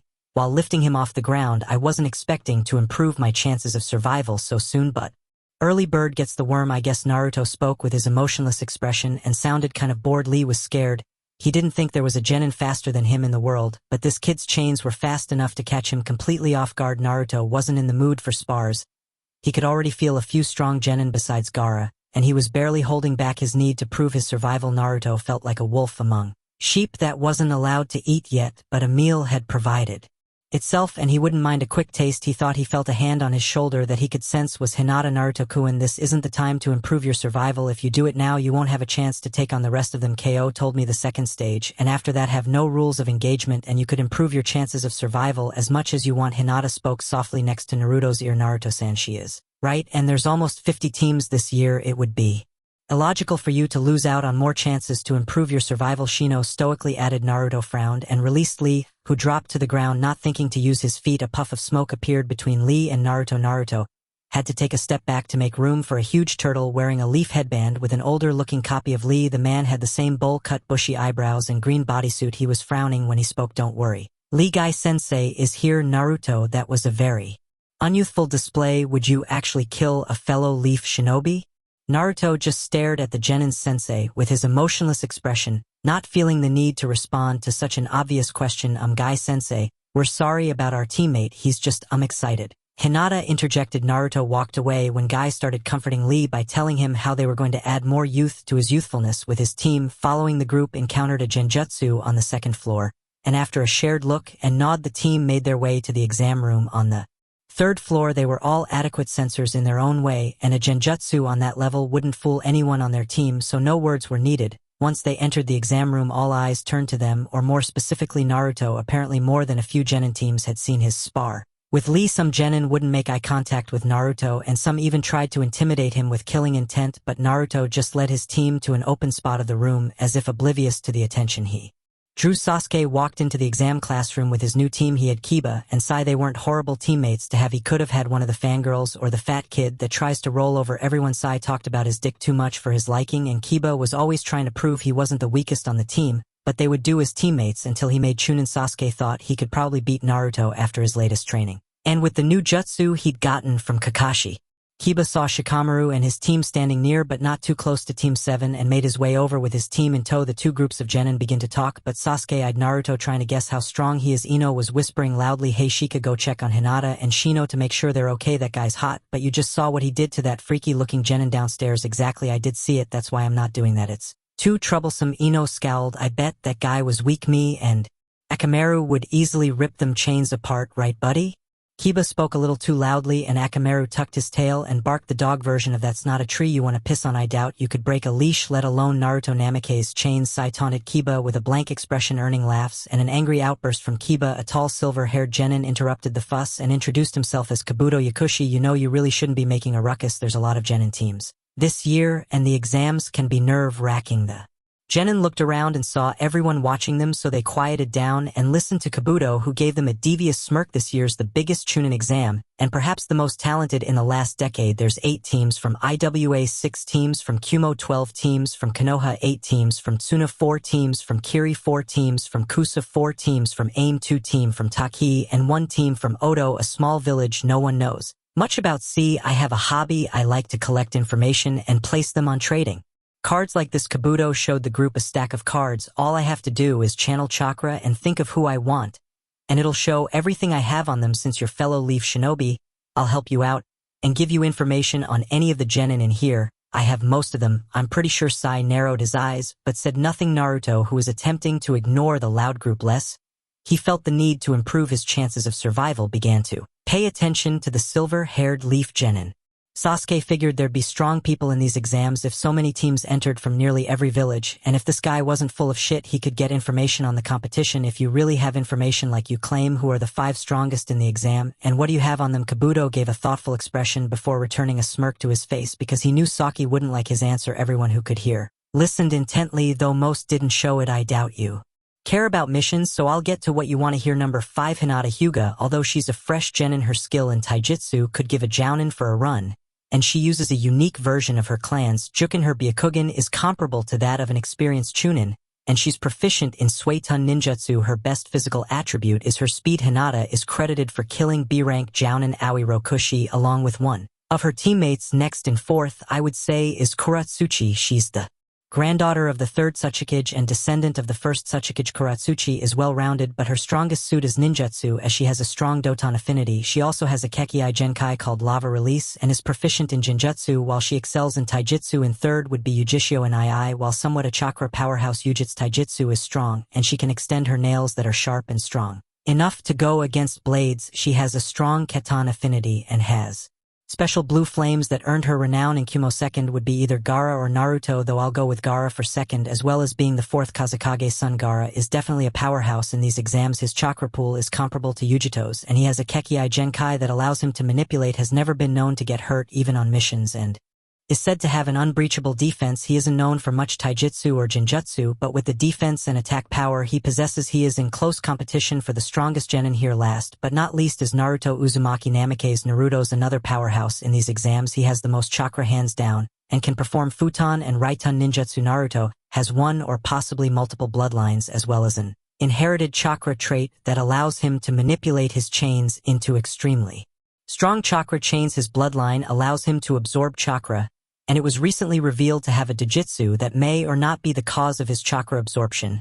Although the Dojutsu hasn't been confirmed, his Kenjutsu is easily Chunin rank or higher, and he incorporates his chains into his Kenjutsu style for a vicious attack. Naruto earned the moniker, the demon who chained the sky, when he was around 7 after killing a Jounin that tried to assassinate him in the Land of Wave. He's known as the Crimson Blonde after painting a bridge with the blood of hundreds of thugs and ex-samurai that he'd killed viscously. And finally, Naruto's credited for killing 2 B-rank Jounin, one alone, and one with the assistance of his teammate. It's safe to assume he's the strongest genin here. Sasuke was furious, but wouldn't lower himself to throw a fit, so he settled with a scowl and a grunt. While Kabuto was talking, the genin from Oto were making their way towards him, intending to attack Naruto, who was keeping track of everyone with his senses. Noticed the Oto team moving as if they were going to attack someone in the group of Konoha genin near him. Naruto didn't care about the Konoha genin, and definitely not about the one that knew too much about him, but if he couldn't improve his chances of survival, no one could. As one Oto genin took out Kunai, the other prepared to launch at Kabuto but stopped when they felt a bone-chilling killing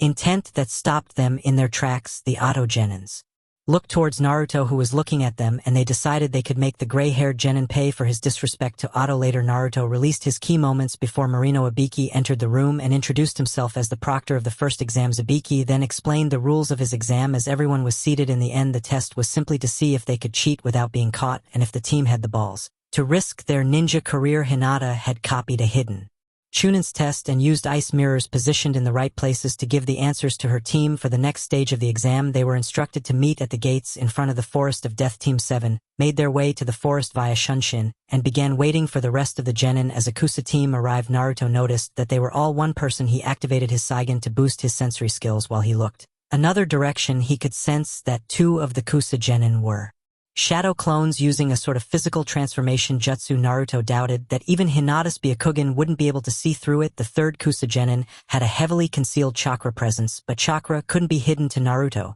so he focused his senses solely on the Kusa genin and felt chakra reserves as dense and large as the Hokage's. Naruto could tell by the complexity of the genin's chakra that he was an S-rank shinobi. The Kusa genin team had to be a cover-up for some S-rank shinobi to sneak into the exams for a reason that Naruto didn't know. Naruto used a half-ram to create a shadow clone who disappeared in a Shunshin as quickly as it had appeared. Hinata and Shino looked at Naruto with questioning gazes. Naruto spoke quietly enough that even his teammates could barely hear. The Kusa team that arrived a minute ago is really one person, and his clones, there's only one real shinobi, and he's definitely in S-rank. He's stronger than Yamado or Kakashi-sensei. There's something wrong about this, so I sent a clone to Hokage-sama. Shino and Hinata gave slight nods and went back to acting as if nothing had happened. Naruto bent his head to the left, barely missing a scratch on his cheek, when a busted woman wearing a tan trench coat over seemingly only a fishnet bodysuit and pants appeared behind Naruto with a kunai near his neck. It seems like I'm boring you, although I'm impressed you dodged that kunai. It kind of turns me on. Too bad you're a green genin. So what was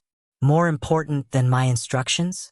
Anko said this was the same woman who'd crashed through the exam room's window with a big poster proclaiming the amazing Anko Mitarashi would be the proctor of the second exam. So Naruto knew who she was, and more importantly that he couldn't use her to improve his chances of survival. Naruto turned his head to whisper closer to her ear, causing Anko to raise a curious eyebrow. There's an S-rank shinobi and 2 clones masquerading as a Kusa genin team. I've already alerted the Hokage, but you should hold off on allowing everyone into the forest until someone arrives. I don't want any interruptions while I'm improving my chances of survival. Anko's eyes almost widened at this because she knew this genin was perhaps the strongest censor in the village. The Hokage had given the proctors the files on all the genin. Anko felt a tingle go down her back and turned around holding her kunai. A creepy female Kusa genin was behind her, holding the previously thrown kunai with an extremely long tongue. Genin that sneak up on me might just get killed in my surprise, Anko said. She felt something off about this genin but kept in character. I'm sorry, but seeing kunais flying just gets me a little excited. The genin replied in a smooth tone, well, thanks for the kunai. Go get back to your team now. What was I saying? Anko then continued explaining the exam rules. Each team will get either a heaven or earth scroll to enter the forest with. They would then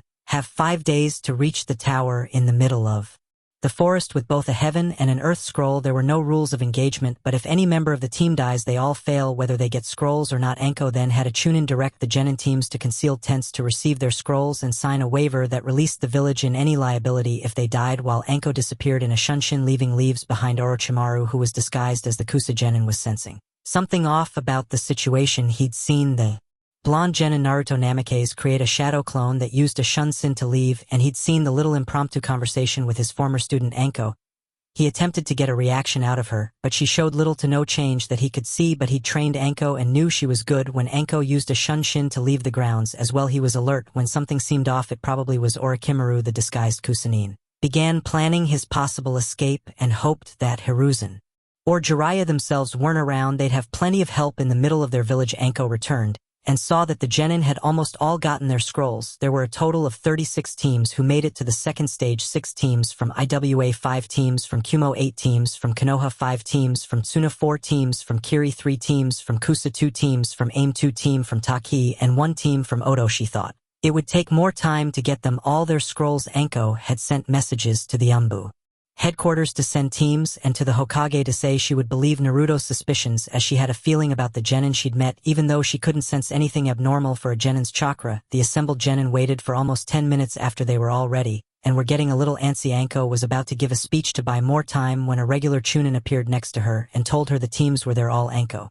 had to do was point out the target. Anko assumed this Chunin was an Umbu attempting to blend in and gave a description of the Kusa genin. She then began directing genin to different gates around the Forest of Death. There were a total of 25 gates surrounding the forest, which had a diameter of 10 kilometers, so it'd take time enough for the Umbu to get into position around the target. Orochimaru could sense almost 3 teams of Umbu moving into position and was sure he'd been identified, it had to have been the Namikaze's brat, Orochimaru thought. Orochimaru wasn't going to wait until he was alone with the Umbu and the Hokage who'd be on his way, so he went through hand seals for summoning jutsu and summoned a big snake. There were still plenty of genin teams around waiting for their gate number, including Team 7. They'd seen a huge snake appear in a poof of smoke, and it was immediately attacked by what looked like a few teams of Umbu. Naruto watched as the fake Kusa genin used more hand seals and retreated underground, probably attempting to escape the village. The Umbu took time dispelling the giant summon because they had genin to protect and watch out for. They'd seen Orochimaru retreat and went on chase after they were done with his summon. They could deduce that it was Orochimaru because there weren't many shinobi with S-rank reserves and could summon snakes. In fact, there was only one. Some of the genin teams were freaking out but calmed down when the Hokage arrived and instructed Enko to continue the exams while he stayed around the area. Team 7 made their way to their gate and casually walked in. After receiving the signal, Naruto made a cross hand seal and created 50 shadow clones to spread out and track the location of teams within a 3-kilometer radius. The clones would either lead the teams to him or dispel if they could sense him close enough. Naruto-san, do you plan on improving your survival with Konoha genin? It would be logical for you to only target foreign teams. Shino offered his opinion. Naruto-kun, Shino is right. It wouldn't be good if we went around killing Konoha teams. I'll even help Haku cook you ramen if you don't kill any Konoha teams. Hinata gave her attempt at persuading the blonde. Naruto's stoic expression slipped into a devious smirk as he ignored his teammates' words and leapt into a tree. Hinata gave Shino a look and they both shook their heads and jumped into the trees following Naruto.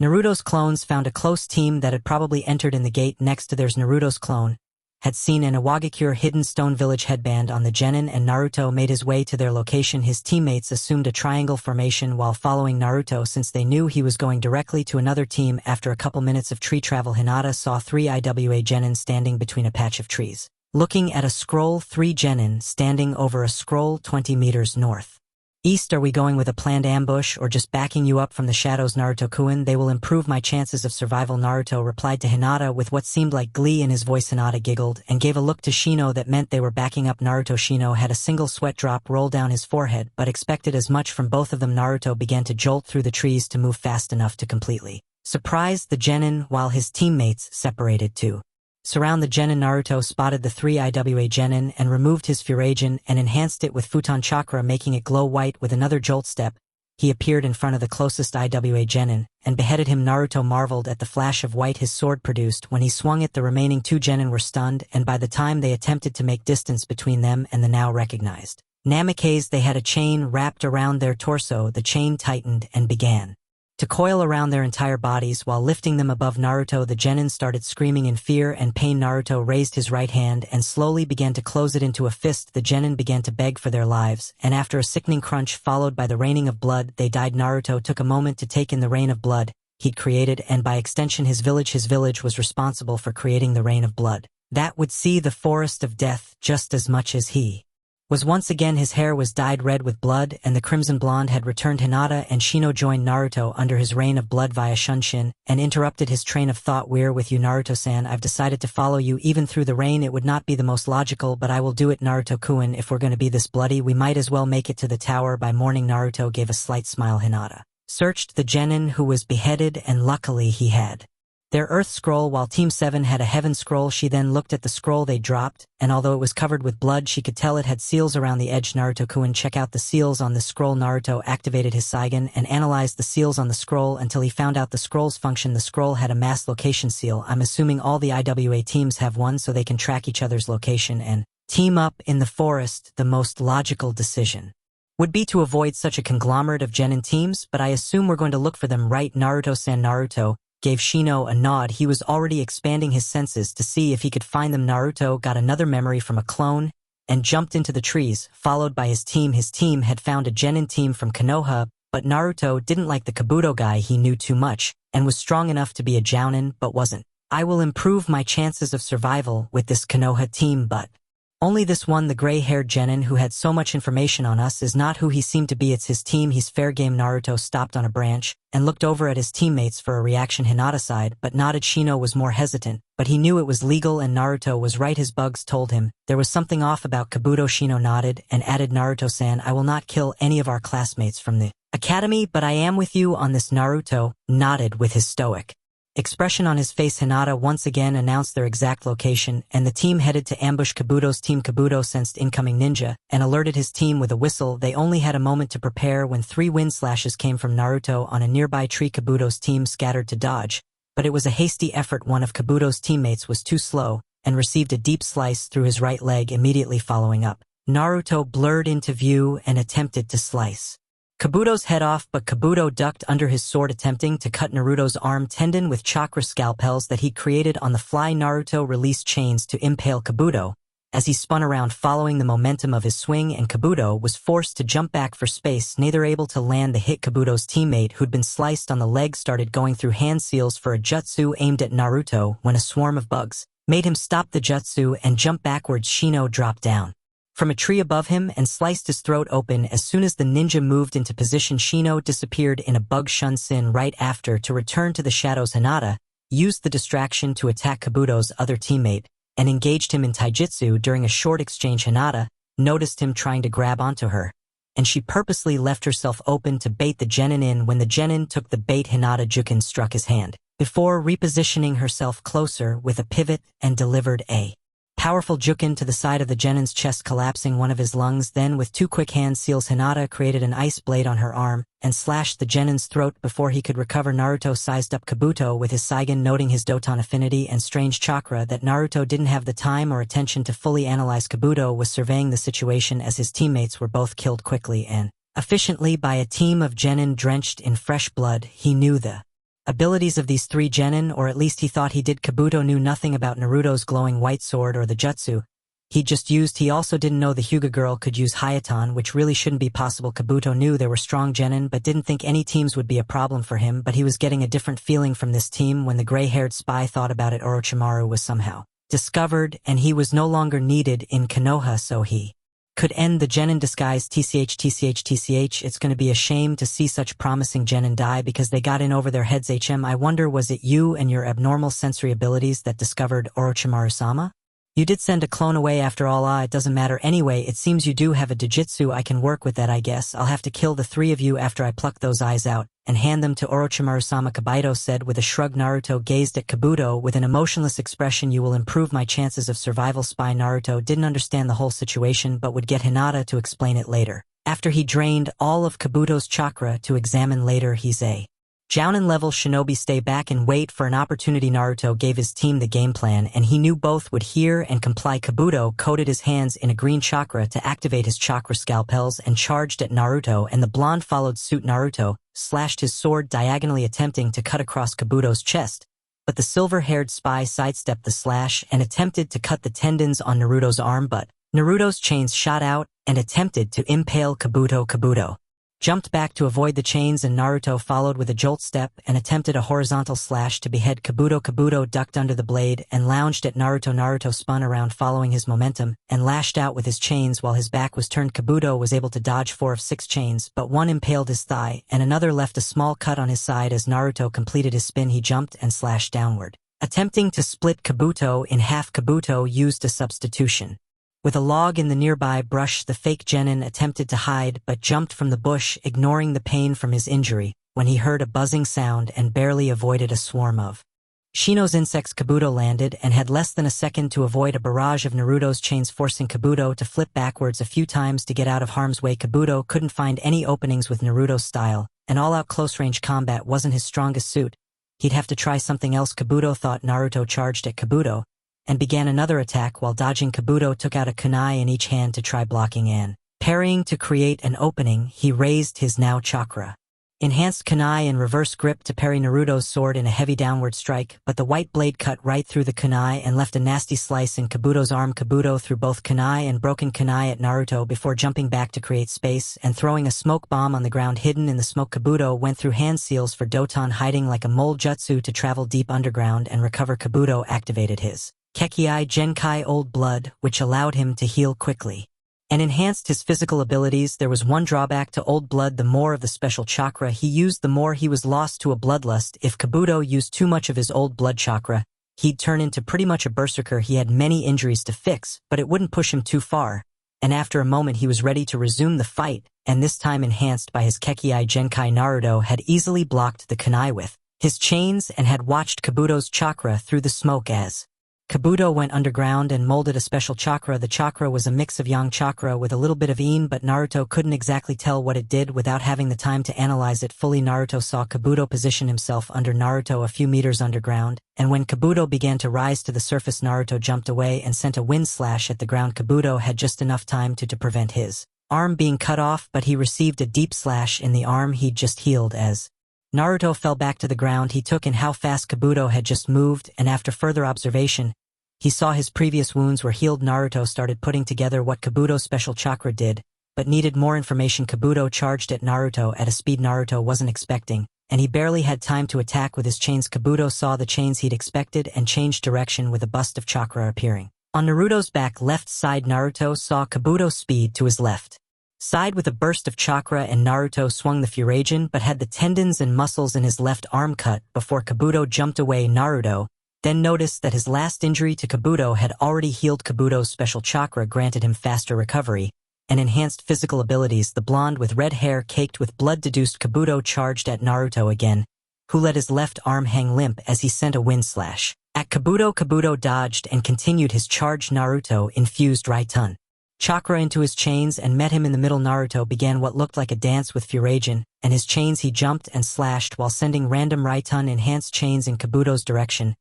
He would change up his strikes and attempt twisting and flipping cuts while his chains wreaked havoc whenever his sword wasn't. Kabuto was having a hard time avoiding all the attacks the blonde could send, and couldn't avoid them all. He had small cuts from Naruto's sword and bruises from the chains that battered him if they didn't impale him. Kabuto had to mold extra old blood chakra to combat the shocks of electricity he got whenever he brushed the chains. Kabuto saw an opening and took it, attempting to strike at Naruto's weak side and cut his jugular with his chakra scalpels. He was surprised when Naruto caught his wrist with his left hand that should be unusable and swung his blade trying to cut Kabuto in half, but the spy was able to jump away by cutting the tendons in Naruto's wrist, but still received a deep cut on his abdomen that almost cut open his intestines. Naruto had begun healing and tried to use Kabuto's misconception that his arm would remain useless, but had underestimated how much damage was done to his arm. It was nearly healed, but still weak. Kabuto pumped more old blood chakra and charged at Naruto, losing his concentration for his chakra scalpels and attacking viciously, only dodging enough to avoid fatal hits. Naruto was put on the defensive and received a few nasty kicks and punches before he jumped back and sent a wind slash at Kabuto. Kabuto dodged and charged at Naruto, who had been waiting for it. Naruto hadn't thought Kabuto's special chakra would enhance him this much. Even with his chains, Naruto was on the defensive. Naruto gave a hand sign signaling for Hinata to attack in tandem with him, while Shino looked for a chance to end it. Naruto placed a seal on the ground with his hand and jumped back while activating it with the ram seal as the spy ran over it. Kabuto was able to get away with a substitution jutsu and once again charged at Naruto. Kabuto was internally scolding himself as he launched another attack. He'd played around too much. He should have used his old blood Kekii Genkai from the beginning, so he wouldn't have taken so many injuries. Who would have known a fresh genin would be this strong? The gray-haired shinobi had just begun to believe the more ludicrous information about the blonde that he'd categorized as rumors. He could still use some ninjutsu, but his chakra scalpels took too much control and focus in his bloodlust state. It was just too much. His bloodline was never meant to be pooled in the body. After racking up a bunch of injuries, Naruto met Kabuto with a series of slashes from his sword, which Kabuto narrowly dodged while landing a kick in Naruto's chest before his chains retaliated. Kabuto was about to follow up on the attack on Naruto when he felt a few light taps on his right arm. He turned and began dodging the Hyuga girl and her quick strikes, but Kabuto was able to slap her wrist to the side and land a strong right to her face. Kabuto's senses went haywire and he jumped and rolled to the side but received a cut down his back. When Kabuto came out of his roll, he immediately went through the hand seals for Doton, tearing earth, turning palm. Kabuto slammed his hands on the ground, and the ground in a radius of 5 meters around him began to break up and churn into a spiral. Naruto and Hinata were initially caught up in it until Naruto used the snake seal and created 2 branchless trees that steadied and raised Naruto and Hinata above the ground. Naruto and Hinata jumped down as Kabuto finished his jutsu and began a combination attack. Naruto only used 4 chains to better work with Hinata as they attacked from both sides of Kabuto. Kabuto dodged Naruto's sword, but received more Juken strikes on his right arm that nearly cut the chakra flow. Kabuto redirected Hinata's next blow to strike at her abdomen, but received a chain slashing through his left leg, nearly impaling it before his attack could land. Naruto's next slash cut cleanly through a mud clone,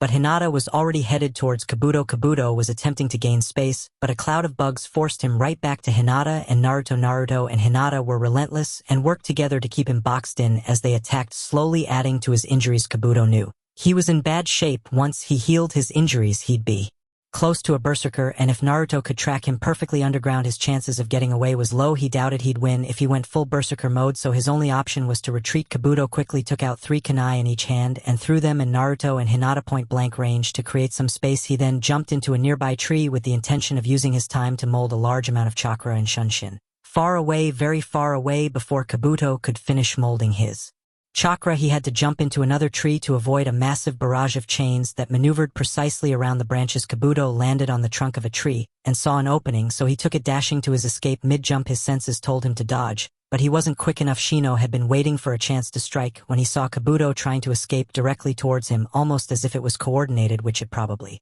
had been. Shino had stayed in the shadows, hiding but staying as close as he could, so when he saw Kabuto jump directly below him, he knew it was time. Shino lunged, intending to land above Kabuto and slice his head open with a downward slash. At the last second, Kabuto had heard the whistle of steel and shifted to the side as much as he could in the air. Shino only managed to take off his left arm with his tanto, but it was a decisive blow. Kabuto hadn't noticed the aburame in his bloodlust, which was a near-fatal mistake, and in his shock of losing his arm, he didn't even notice he was falling towards the blonde. Naruto jolted up to appear under the falling Kabuto after Shino's attack.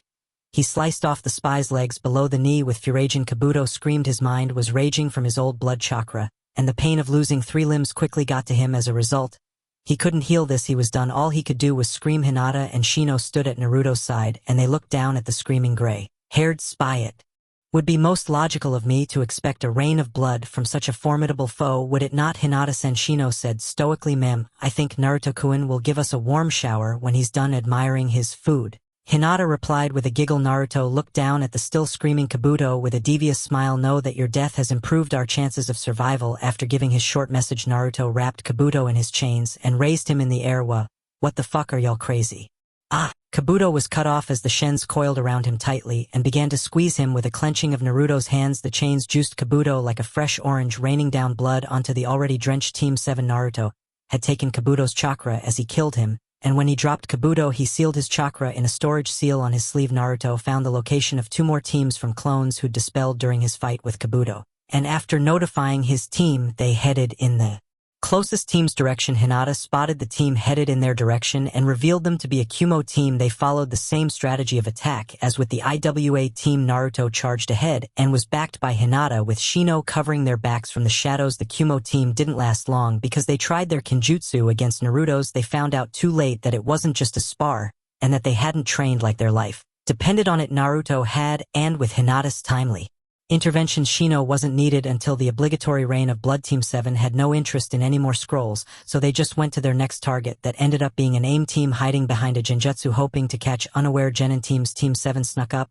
and engaged one-on-one with each genin before almost killing them. They had poor combat skills, just good clones, genjutsu and deception. Naruto gathered the bodies with his chains for his team's newfound ritual and added to the blood drenching the team. Shino didn't know how logical their actions were, but was all in with his team. Naruto had a few clones dispel, giving him memories of 3 IWA teams who'd gathered less than half a kilometer away, and he relayed the information to his team. Naruto-kun, if we're going to do this, we need to plan our attack. 3 against 9 isn't the best odds, even with our team. Naruto-san, Hinata-san is correct. It would be illogical to attack recklessly this time. Naruto knew they were right and wouldn't argue. Do you have anything in mind? Naruto replied. Hinata activated her Byakugan to observe their enemies' movements. After a moment, Hinata focused on the group of IWA genin and spoke. They're traveling northeast in a zipper formation with one trailing behind. I suggest we set up an ambush with hidden explosive seals and use a large-scale jutsu to separate the group. From there we choose isolated targets and retreat if we're overwhelmed. Shino responded. Will we be attacking individually? It may become a problem if they are able to reorganize before we're able to retreat. Naruto spoke next. I will draw their attention and separate their team after the seals go off. From there you two will work together to pick off isolated targets while I improve my chances of survival. Hinata knew that would happen. Naruto might agree to the plan, but he probably wants to cause destruction. Okay, Naruto-kun, but stay close to us. You can keep track of our location at all times, so don't go far. Naruto nodded, and the team left to set up their trap. With Naruto's chakra seals that can't be seen without infusing it with chakra or a dojutsu, Team 7 was hidden a short distance away from the ambush point, and were waiting until their hidden seals were in the middle of the group's formation, but the leading genin stopped on a tree just a few feet away from the hidden seals, with the rest following. Naruto knew that genin was a censor and wouldn't allow them to continue, so he set off the explosion with a ram hand seal he'd placed a good amount of explosive seals, so the resulting exploding was rather large. He'd seen at least 2 chakra signatures be extinguished with his Saigon, so the trap had done its job. Naruto jumped into the new clearing and went through a long set of hand seals. By the time the dust and debris had cleared, the IWA genin were beginning to reorganize their formation. When Naruto finished his hand seals, Naruto muttered under his breath, "Mokuton." Nativity of a world of trees and other forestry began growing rapidly, reducing visibility in the already dense forest and scattering the large group of genin. The IWA genin tried to stay organized, but the dense forestry physically separated and isolated them. Naruto sensed a group of 3 IWA genin hidden behind a thick patch of trees. To his left, Naruto created 15 bloody clones, and they quickly surrounded the confused IWA genin hiding in the trees and shadows. One of the IWA genin, who had paint or makeup going from his eyes to his neck, saw movement and sent kunai to a couple of Naruto's clones, dispelling them and alerting his teammates of someone's arrival. The remaining Narutos went through hand seals in unison for futon air bullet jutsu and started sending barrages of air bullets at the genin who'd placed their backs to each other in a defensive formation. The genin went through hand seals for doton mud wall jutsu, but one was too slow and was peppered with air bullets, leaving him in a bloody dead heap. The IWA genin, who'd sensed some of Naruto's clones, was quick enough to raise another mud wall to cover the fallen genin's corner, creating a triangle. The clones shot until they dispelled and the mud walls were beginning to crumble. Naruto sent a strong wind slash that cut straight through one side of the mud wall and out through the other side of the combined mud walls. Naruto saw through his Saigon as the 2 genin burrowed underground. The genin with face paint positioned himself under Naruto, who was crouched in the shadows of a tree. Naruto had seen this before today, so he just positioned his sword, and when the genin approached the surface of the ground, Naruto drove the Furagen no Ken down into the ground and through the genin's head. Naruto sensed the other genin, who'd gone underground 6 meters to his right, coming out of the ground. Naruto closed the distance with a couple jolt steps while going through hand seals for Raiton execution sphere. The IWA genin came to the surface and observed his surroundings when he heard, "You should have improved your chances of survival first." Naruto was behind the IWA genin with a condensed ball of Raiton chakra between his hands, which he launched at the IWA genin, burning a large hole through his torso and leaving the body smoking. Hinata had used Naruto's jutsu to its full advantage. With her Byakugan, she located a lone IWA kunoichi in a tree, looking around frantically for any of her allies. After a quick discussion with Shino, they attacked the genin with a swarm of bugs that led the kunoichi to jump away. Hinata intercepted her in the air with a Juken strike to the kunoichi's heart, instantly killing her. Hinata searched with her Byakugan and found 2 IWA shinobi hiding in the foliage between 2 trees. After another quick plan with Shino, the 2 leaf genin disappeared in a shunshin and quietly appeared a few trees behind the hiding genin. Hinata went through hand seals for Hayaton 1000 ice needles of death and sent a barrage of ice needles at the 2 genin. One of the IWA genin was able to sense the spike of chakra and get away with needles in his back, while the other collapsed dead with needles littering his body. The IWA genin, who managed to get out of harm's way, spotted Hinata and went through hand seals for Katan's squawking furnace. The IWA genin sent 5 birds made of a deep red flame towards Hinata. While holding the dragon seal, she used a substitution, but the birds circled and followed her burn. "You fucking freaks!" the IWA genin shouted slightly in fear at the blood caking. His opponent Hinata ran up a large tree, and when the birds were close, she jumped off doing a backflip and running the opposite direction. 2 of the birds exploded against the tree, toppling it, while the other 3 once again circled and followed Hinata. Hinata ran towards and then away from the IWA genin to place the birds in between them and went through hand seals for Suetun water dragon bullet jutsu. Hinata pulled chakra from her arm guards and molded it in her stomach before expelling a large amount of water that shot towards the 3 remaining flame birds in the shape of a dragon. Hinata's jutsu dispelled the birds in a cloud of steam and continued to the IWA genin, who barely dodged the crushing force of her water dragon. The IWA genin was then swarmed with Shino's bugs before he could recover and writhed in agony until he died from chakra loss. Shino appeared next to Hinata and gave her a nod for their flawless teamwork. Hinata searched the surrounding area thoroughly until she found Naruto, who was heading to a lone IWA shinobi. She looked in the direction Naruto had come from. Hinata discovered 3 dead bodies, and with the 3 they killed, along with the 2 who died in their trap that only left the last IWA genin. After relaying the information to Shino, they jumped to the trees to join Naruto. Naruto had expanded his senses to check on their progress and only sensed his 2 teammates and 1 more IWA genin. meaning that 8 were done, and he headed to the last Iwa Genin. Naruto jumped into the path of the last Iwa Genin, searching for his allies, causing him to stop and assume a fighting stance from his place in the tree. You're the only one left. Your allies have improved our chances of survival, and you're next. Naruto spoke emotionlessly, but his eyes shone with joy. Fucking Namikaze, what does that mean?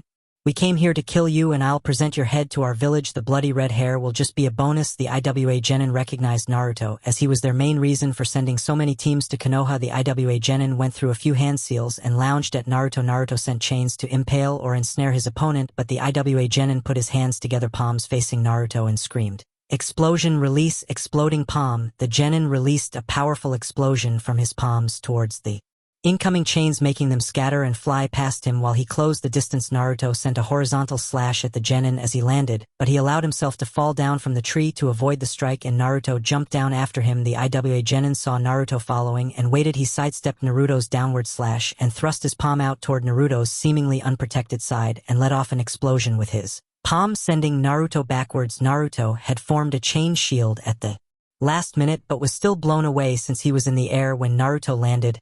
He saw the Iwa Genin closely approaching him, and he sent a wind slash at the last second. The Iwa Genin sent an explosion from his palm that was able to dispel the slash. Naruto jolted to the Genin's blind spot and sent 3 more wind slashes. While he was hidden by the backlash of their jutsu, the Iwa Genin tried to dodge the wind slashes in a display of quick reaction speed, but one still tore through his thigh. Naruto pressed the attack and appeared behind the shinobi. The Iwa shinobi tried to dodge, but his leg buckled and Naruto slashed through the side of his torso, nearly cutting him in half and severing his spine in the process. Hinata and Shino arrived at Naruto's location just in time to see Naruto standing over the mutilated Iwa Genin with a smile on his face. They used a shunsin to appear at his side and gave him a nod. Naruto was analyzing the dying Genin's chakra when his team appeared next to him.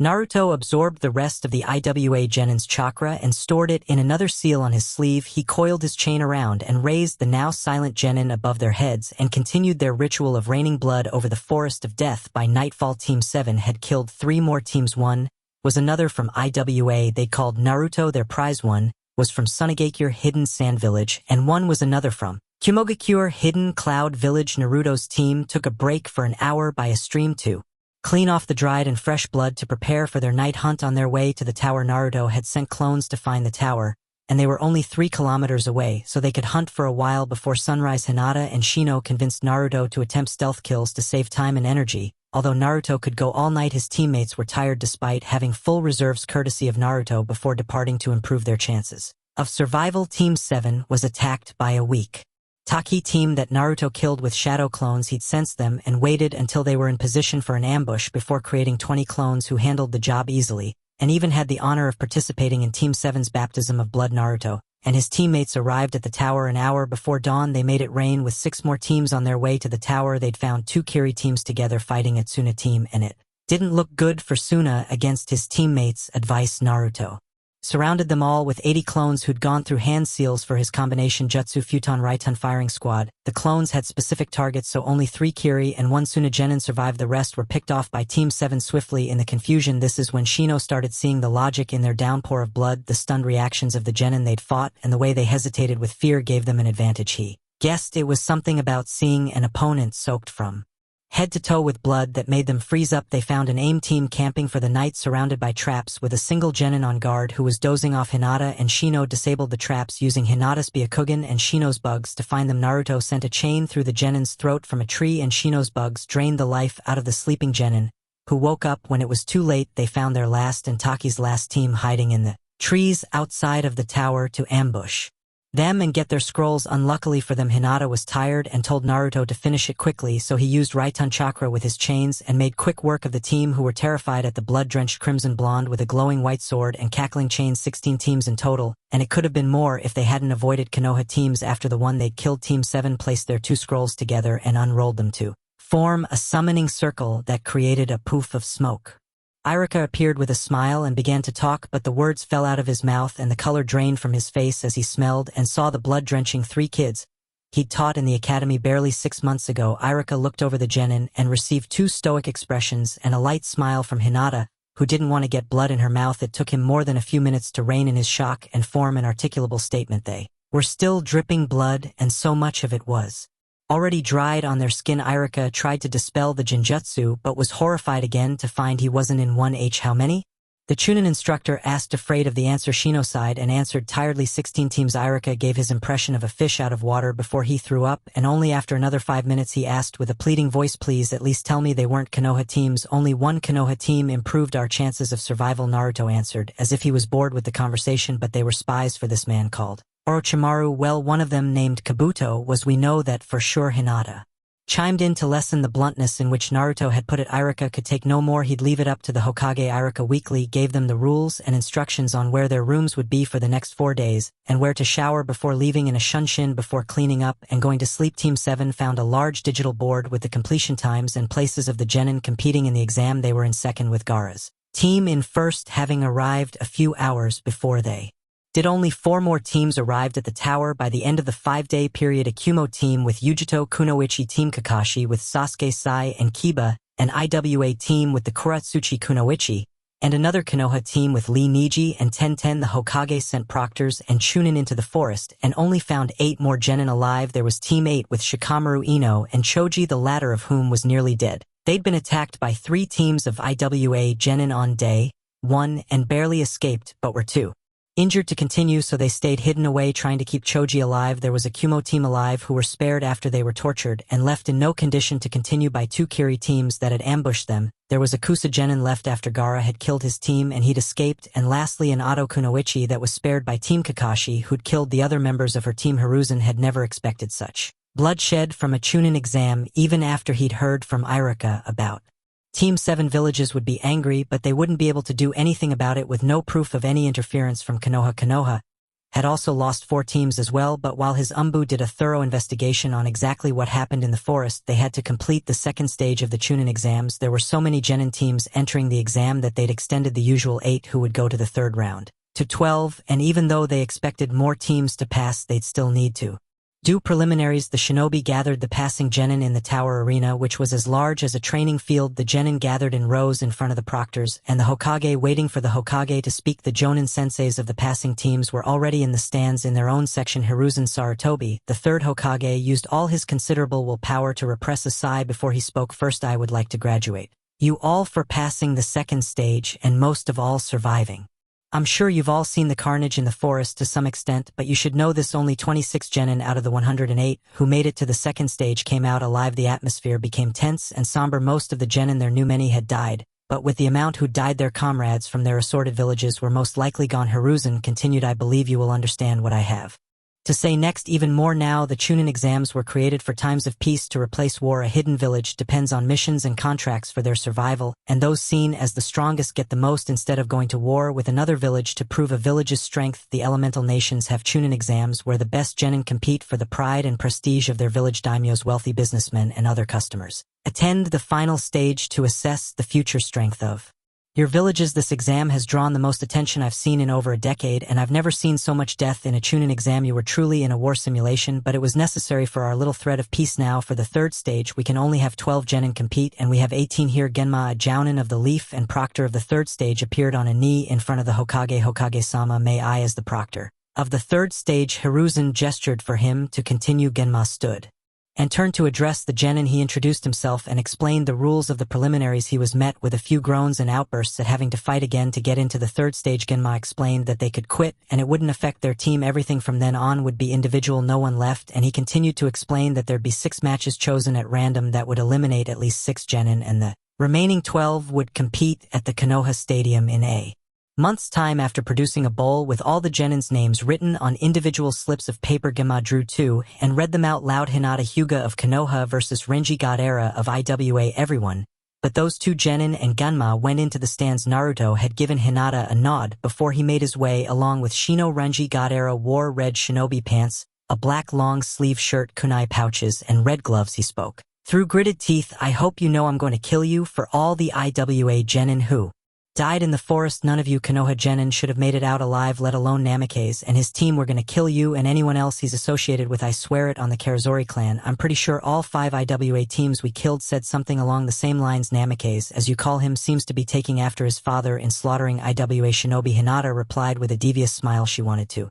make this quick, and it would be easier if the IWA genin was too angry to think Straight Genma almost dropped the senbon out of his mouth but decided it was time and gave the signal to start the match. Niji, who was watching, smirked because although she was inferior to him, she was a respectable Hyuga in his eyes. Renji had begun going through hand seals as soon as he heard Hinata's remarks before Genma had even given the signal to begin. Renji shouted Doton thrown stones and slammed his hands on the ground. Chunks of rocks, from pebbles to the size of small boulders, began to shoot out of the ground, speeding towards Hinata. Hinata began to jolt, step away, but Renji would continue shooting rocks in whatever direction she went. Hinata came to a stop and quickly ran through hand seals for Suetun water wall. She shot out a large amount of water from her mouth that formed a wall of water blocking the rocks. Renji ended his jutsu after a few moments of combating Hinata's defense and charged at the water wall. While it was being released, he took out a kunai and slashed at the surprised Genin, who Renji didn't think would notice him close the distance from behind the water wall. Renji's kunai cut through Hinata's neck, and she dispersed into water. Renji's eyes widened, and he was beginning to look around when he felt a firm palm strike on his back and died. Hinata had left a water clone and used a shunshin to appear on the wall behind Renji. From there, she waited until he attacked her water clone and used consecutive jolt steps to appear behind him, sending a condensed air palm right into his heart from his back. Genma didn't expect an instant kill like that, so he wasn't able to stop it. He appeared next to Renji in a shunshin and called the match Shosha winner Hinata. Hyuga, the on-looking Genin, were surprised at Hinata's brutality. She'd always been a kind person, but her ruthlessness made sense considering her teammate, they thought Kuratsuchi, and her remaining teammate were livid and charged into the arena, but were stopped by their Jounin sensei and Konoha Chunin. Proctor's Hinata used a shunshin to appear next to Naruto and Shino in the stands. Good match. Hinaheim Naruto said he secretly loved when she was ruthless. Hinata fought and failed to hide a blush from hearing her elusive nickname. She figured Naruto must be pleased with her performance to bring it out in public. Shino offered his congratulations as well with a quick nod. Hinata just gave her team a bright smile. Lee, who watched Hinata return to her team, commented something about their youthfulness. Even under such unyouthful circumstances, after things calmed down and the body was removed, Gunma produced two more names out of the bowl. Tenten Higurashi versus Omoi. Naruto quickly grew bored of the match. Tenten was throwing every weapon known to mankind while Omoi dodged for dear life. The match ended when Omoi used a Raitun Jutsu to slow Tenten's movements while he closed the distance and engaged her in Kenjutsu. Tenten fought back with a sword of her own but forfeited after Omoi disarmed her and placed his sword at her neck. Genma called the match and announced the next one: Kiba Inuzuka versus Niji Hyuga. Hinata watched her cousin closely, but the match ended quicker than she expected when Niji charged Kiba, who didn't have time to prepare his clan jutsu for him, and Akamaru. Niji engaged Kiba in taijutsu and quickly closed the tenketsu on his arms before knocking him out with a kick to his neck. Akamaru didn't even have an opportunity to help his partner Shosha. Niji Hyuga. Next match: Kawaru Izuna versus Yujito and II, said Genma. Niji smirked and made his way to his teammates in the stands. Naruto actually enjoyed the next match. Both Genin were at least Chunin level shinobi,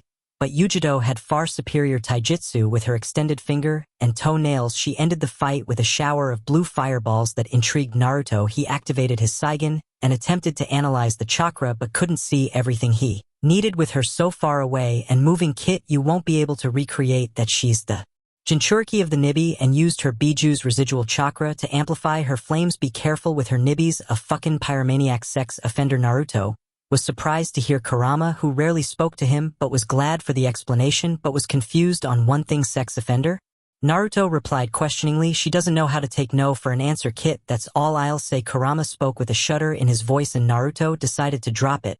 When he returned his attention to the arena, he heard Ganma announce the next match: Karui Sawu versus Shino Aburame. The two Genin arrived in the arena and assumed their fighting stances. Ganma gave the signal to start, but neither Genin moved. Kumo isn't weak like those. IWA Genin, your team killed it. Won't be that easy this time. Karui said Shino wanted to end things quickly like his teammates, so he'd borrow her tactic. Shino had a lot to think about. What about the two Kumo teams we killed? They were not very skilled. It would have been more logical of them to wait a couple more years before entering these exams, Shino said stoically. Karui's eyes widened in rage before she unsheathed the sword on her back and charged at Shino, screaming. Shino sent a cloud of bugs to intercept Karui, who jumped out of the way but still couldn't avoid them all. Karui continued charging at Shino, since the drain on her chakra she was feeling was minimal. I'm going to cut his head off and toss it to his team.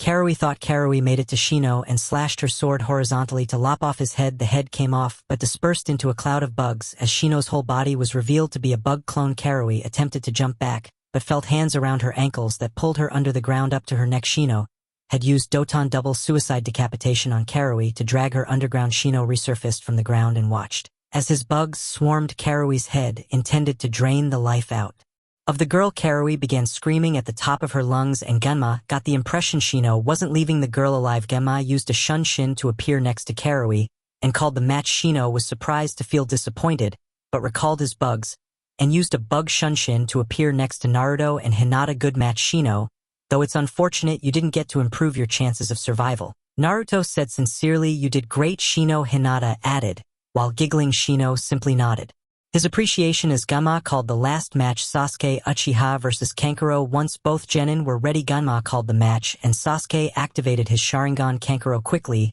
ran back to the arena wall and removed a strange bundle from his back and placed it on the wall. Sasuke watched and could tell that the bundle was Kankuro's original body, but said nothing after sitting down the bundle. Kankuro ran towards Sasuke. Sasuke smirked and went through hand seals for Katan Phoenix Fire Jutsu the fake.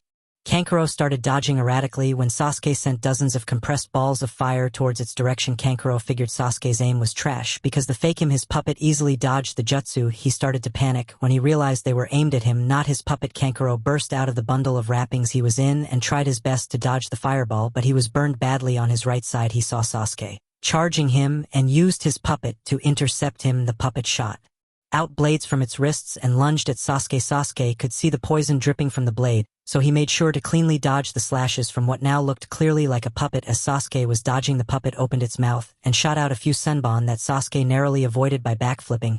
He continued to flip until he gained enough distance and ran through hand seals for Raitun Lightning Shuriken. Net Sasuke threw Raitun Charged Shuriken in precise locations towards the puppet and shot a large spark of electricity that jumped from one shuriken to the next, weaving a net of Raitun chakra.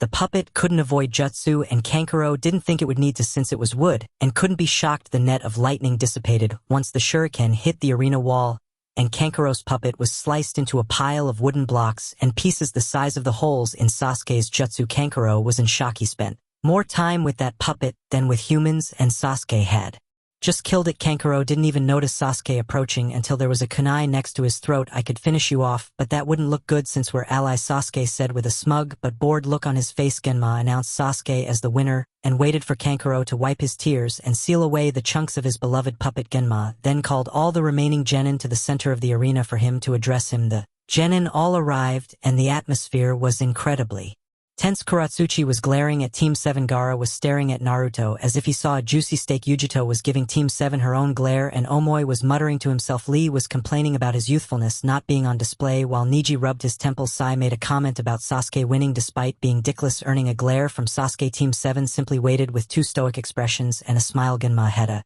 drop of sweat roll down his forehead before clearing his throat loudly to get the genin's attention. The 12 of you will be the finalists for the third stage of the exam, and I want to remind you that the respect and reputations of your village are on the line. The third stage will be held at the Konoha Stadium exactly 32 days from now, and you should take the time to prepare yourself for the matches to come. The 6 of you who won today will be on one side of the bracket, while the other 6 will be on another side of a tournament-style bracket. This way, those who fought today will have a chance to see the abilities of those who didn't before any eventual matchups. So far, you've survived the bloodiest Chunin exams up to date.